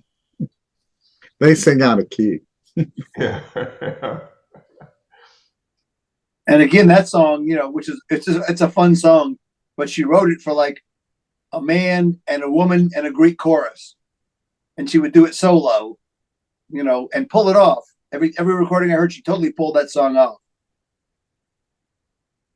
and that would have been a song on her Morbid Christmas album that thankfully never was released. The trilogy never was completed. Because what was it supposed to be? Travelogue, a Christmas album. What was the third thing that was supposed to happen? Maybe I'm imagining things. Maybe Both Sides Now was the first. All right. Well, we are moving into the final section, which is the 3 sets from her live at the Canterbury House, Ann Arbor, Michigan, October 27th, 1967.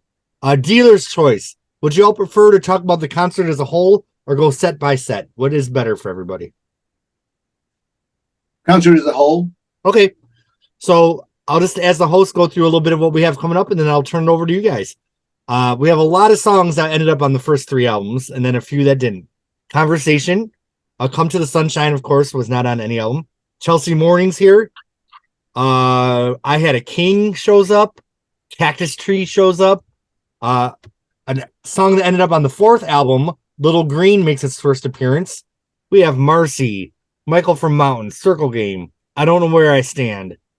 Songs to Aging Children come. Morning Morgantown, Night in the City, Both Sides Now, and Urge for Going. And then a bunch of other songs that I'm sure y'all will talk about.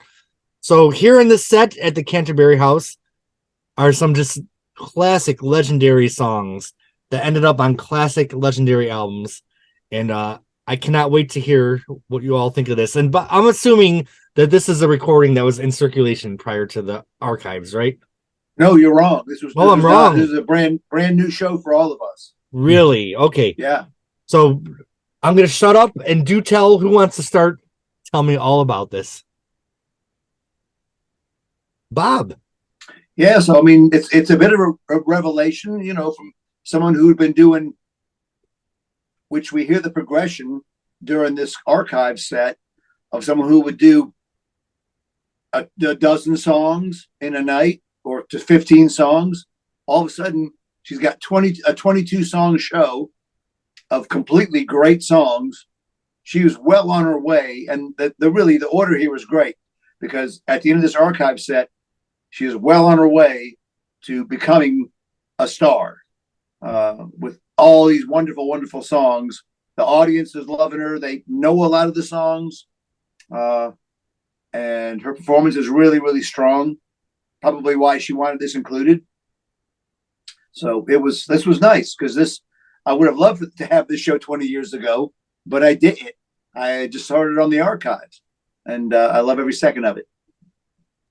Do you think it's fair to say that it was such a signpost of what the culture was like then? Because her first album didn't come out till 1968, right? And all these people in the audience knew these songs already. So people were so into music and so into supporting art and performers at that time that people were learning the songs of just from live performances, and how different our world is now. All right. Anyone else want to talk about this concert? Is this the performance where she talks about I don't know where I stand and her father playing the trumpet or the horn and having rusty lips? And she says she wrote a part in this for her father to play with her. Now, I don't know whether she was serious about that or not, but the whole probably so. I mean, Mark, she used that line. What's that? She used that line in almost every performance of the song at a certain point. Yeah. You know, I mean, those of us that have all these 67 shows, you know, she used the same rapport and discussion, introducing every song. You know, Win a Lady, she'd say, "This is a song I wrote for a man to sing to a woman, but I'm going to sing it, you know, myself." Yeah. All right, so I'm sure I can't back it up, but I'm sure she did. She said this at the show because, again, her whole thing, and even when I saw her in '98 in Atlanta, her whole thing was to connect with the audience, right, on a big level, whether she's playing at a coffee house or in an arena with 20,000 people. She wants everyone to be looking at her, listening to her, and be attentive. Or at a gorge in Washington State. Yeah, we'll see about that. No. David, your hand was up. Oh, that was a mistake. Okay, but I will say I love the patter going into Marcy. I really liked it. It cracked me up. Well, it's a very well constructed patter. You know, very circuitous, and I'm off here, and then oh look, hey, we're back to the song. Boop. It's really nice. All right. Anyone else want to comment on this concert? Sue. So one of the things that I noticed when I started transcribing songs is that all her sets were set up in, you know, several songs in the same tuning. So Little Green, Marcy, Ballerina Valerie, Circle Game are all in open G. And then Michael from Mountains, Go Tell the Drummer Man, and I Don't Know Where I Stand are in an F tuning that she used for those songs. And Melody in Your Name, I'm pretty sure, is in the same tuning as Carnival. Carnival in Kenora is one of my favorite songs. That's like a really fun song to play. She, you know, it's just you know, a little capsule love story. It's so cute. I mean, it's just really great. And you know, Songs to Aging Children Come sounded really different back then from what it became on Clouds. You know, she sang it. You know, obviously you don't hear the harmony, so it's in the lower register. You know, so it's pretty interesting. Yeah, it is interesting hearing it without the harmony. Definitely. Yeah, and then yeah, Night in the City and Both Sides Now are in the same tuning too. So, but yeah, that became really important to me when I was trying to figure out which song was, because she's playing it right, like she's playing Marcy right after Little Green, which she called that a duet. Well, what did she call it? Like they were twin songs. Something red and a study in red and green. Yeah, well, she would say that she played Little Green and Marcy in Always Together. Did she? You know, because they were almost like a medley. Wasn't it Marcy and Lathan Lafreniere? Marcy and Nathan Lafreniere, yeah. Right. Yeah, I got that mixed up. Sorry. Little Green was paired with Circle Game, I think. Right. Yeah, there you go. That's right. Okay. All right, David. Yeah, I just want to say that hearing her voice through this is really fabulous. The songs that she decides to sing like way low, and I just really enjoyed hearing the range that she's playing with there. That was another thing. She was developing her singing voice while Yeah. she was going through all this. I mean, Yeah. she started out sounding like a coffee house folk singer, a la Joan Baez. Don't tell Joni I ever said that. But Uh-oh.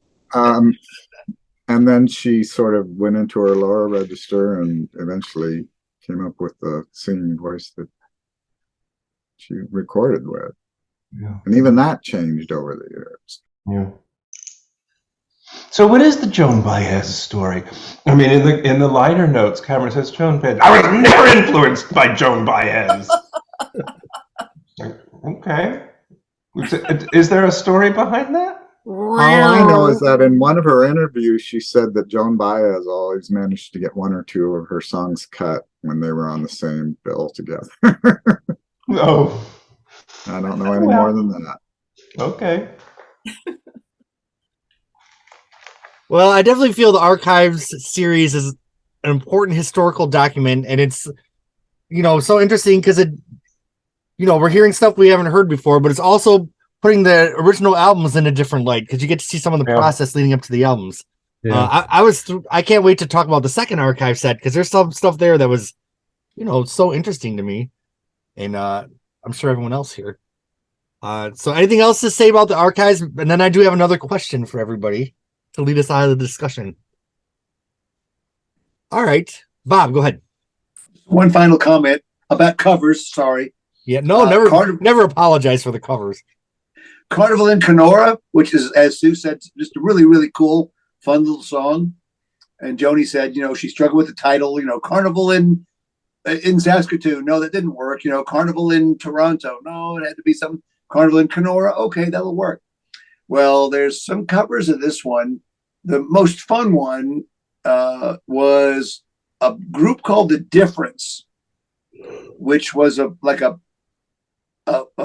Howard Johnson's Hotel band, lounge band, that did a recording that I got a copy of. How I got it, I forget, but I got it long ago from '68. And of course, nobody heard Carnival in Kenora. I don't know how they got a copy of it, how they knew the song, but they do this hotel lounge version of Carnival in Kenora, which is just killer. I'm just so in love with it. It's one of my favorite Joni covers ever. I just want to mention that Dave Blackburn recorded Christina Fries doing a lot of the unrecorded Joni songs, and it's really, really nice. It's a great one, yeah. And she does Carnival in Kenora, and Big Yellow Taxi did Carnival in Kenora before Christina did, but Dave's recording is much better. Yeah, I think did he do the arrangements on that? Did he do all the arrangements? Yeah, I think that he did. Yeah, he had a very tough time with that recording. Yeah, him and Barnaby Finch playing the piano, and it's really a lovely, lovely recording. Yeah, Christina it's cool. does a great job with them, and it's beautifully recorded, and the arrangements are really nice. So kudos to Dave for that. So remind me what the Dens of Yarrow, what was that, a Joni song? No, traditional folk song. Okay. Yeah, and she sings that a cappella, and that just blows me away every time I hear it. And she just pulls it out because the string broke. She said, string, don't have a guitar, so somebody fix my string and I'll just blow you away with this. Yeah, it's incredible. And she would perform it again in '76 at the Spectrum in Philadelphia for the same reason, when she busted a string and had to have somebody restring a guitar. And she did Dowie Dens of Yarrow at that show in '76. And she's doing those little vocal runs like, I don't know, a bagpipe or something, and it just how do you sing that high? She puts in there. It's amazing. Did she hit the same high notes? Did she put in a lower key in '76, Bob, or was it the same key? It was different because she kept the same key throughout. In some of the versions on this Archives, every single verse goes up a pitch. Okay. Yeah. And the next verse is up a pitch, and then up, and then up, and it's like, Joni, don't do it. You're gonna blow your voice out. One of the cool auxiliary releases I have from this era is they put out a nice LP called Early Joni, which had some of the stuff from the archives. So, like I said, there's a lot of cool stuff to collect. So, any parting thoughts on the archives? I think it's kind of weird to rate this on a scale of 1 to 10. So I'm just gonna rate it essential. Yeah. Some cool shit to have. I also wanted to say that record the album by Christina Fries and Dave was called The Quiet of Knowing, which is a line from Come to the Sunshine, which I thought was really a great idea. That's a great line. So just for fun, since we have, a couple minutes, what do you all foresee? Because we can go back and listen to this. What do you think is going to be on the other archives? I see that maybe we'll get some of the Mingus alternate versions. I know there were some Hissing in Summer Lawns demos that were on the internet. Mm-hmm. Any guesses of what you think we're going to have coming down the pipeline? No idea. We didn't have a lot of stuff distributed other than some live shows, some 73 shows, right. 74 shows, but you got Miles of Aisles. So any 74 show would be duplicated. You think she has any outtakes from Court and Spark? That would be great, right? Be amazing. Yeah. I mean, there must be a few things from each of the albums, I would assume, that, just bits and pieces that she held on to over the years. I hope there's more stuff from Mingus. I thought the tracks that came out a couple years ago were so neat. And I just love that whole period of hers. And I'd love to hear some more of the shows from 82 and 83. I know Bob said you have dozens of them, but I've only heard a few, and I love that tour from Wild Thing. Yeah, I'd love to hear a really, really clean, well recorded soundboard version of an 83 show, because I love that band, and maybe hopefully we'll get there when it gets released. But I love that version of For Free, where she expands the song to include the little bonus chorus. Oh yeah. So yeah. Who knows? We'll have to await. Because like when she came out with the Geffen box set, by the time Night Ride Home came, all she had at that time was the Baby Blue. So you wonder, like, are there outtakes from Taming the Tiger? I feel like there weren't, but I guess we're gonna find out. Maybe the orchestra Christmas album was recorded and we're about to get it. Surprise us with that. The other thing I'd love to hear are songs we've never heard before. How many could she have in her, songs she decided not to? Can you imagine if she says, "Oh, here's some songs I wrote for Hajira, but didn't put on the record"? Yes! Oh my gosh! Please share. Well, on the internet the other day, I was watching, like, there was an acoustic version of Lakota she was doing. That's amazing. Right. And then, number one, she did that acoustic a lot. So I wonder if we're going to get some of her more stripped down versions of stuff that ended up like on Chalkmark, which was such a device. Maybe, maybe Bob, that acoustic version of Dancing Clown you've been waiting for. I'm not waiting for that. Or like the acoustic stuff from Dog Eat Dog, which would be really nice. Yeah. That stuff we have, Jack. Of course, I've shared it time and time again because it was so cool, along with her piano improv. And I think maybe the 88 unplugged stuff from Chalkmark is her show in Italy, where she was there for a Song Prize award. And she had a bad cold. She wasn't singing very well, but she did a bunch of new songs that she had written, and was a lot of stuff from Chalkmark that made that show. Has anyone ever heard a stripped down version of like Beat of Black Wings? Because that'd be awesome. I know, like, she did Passion Play at a show, right? But with no lyrics, just kind of. Yeah, that was cool. Cool. Well, another thing I love about the archives is it gives us another reason to meet every time she releases one. So, well, this has been such a pleasure, everybody. It's just so weird to have a Joni to look at my clock. It's only 10:35 and we're wrapping up. How did we do that? Usually I'm trying to get to the chicken wing place before it closes at 1:00, and I have plenty of time I might even order some mushrooms tonight. Well, Who now? I will see some of you. Let's chat for one moment after I wrap this up because I'm not ready to let you guys go yet. But thank you to the Patreon subscribers, YouTube. Thanks for sticking by us all. We will be back in June for Archives 2. I think we should all meet and discuss after the concert because we have a lot to talk about. And, you know, let's just do it in June. So I'm going to pause and let's keep talking for a little bit. We will see you all on the next album.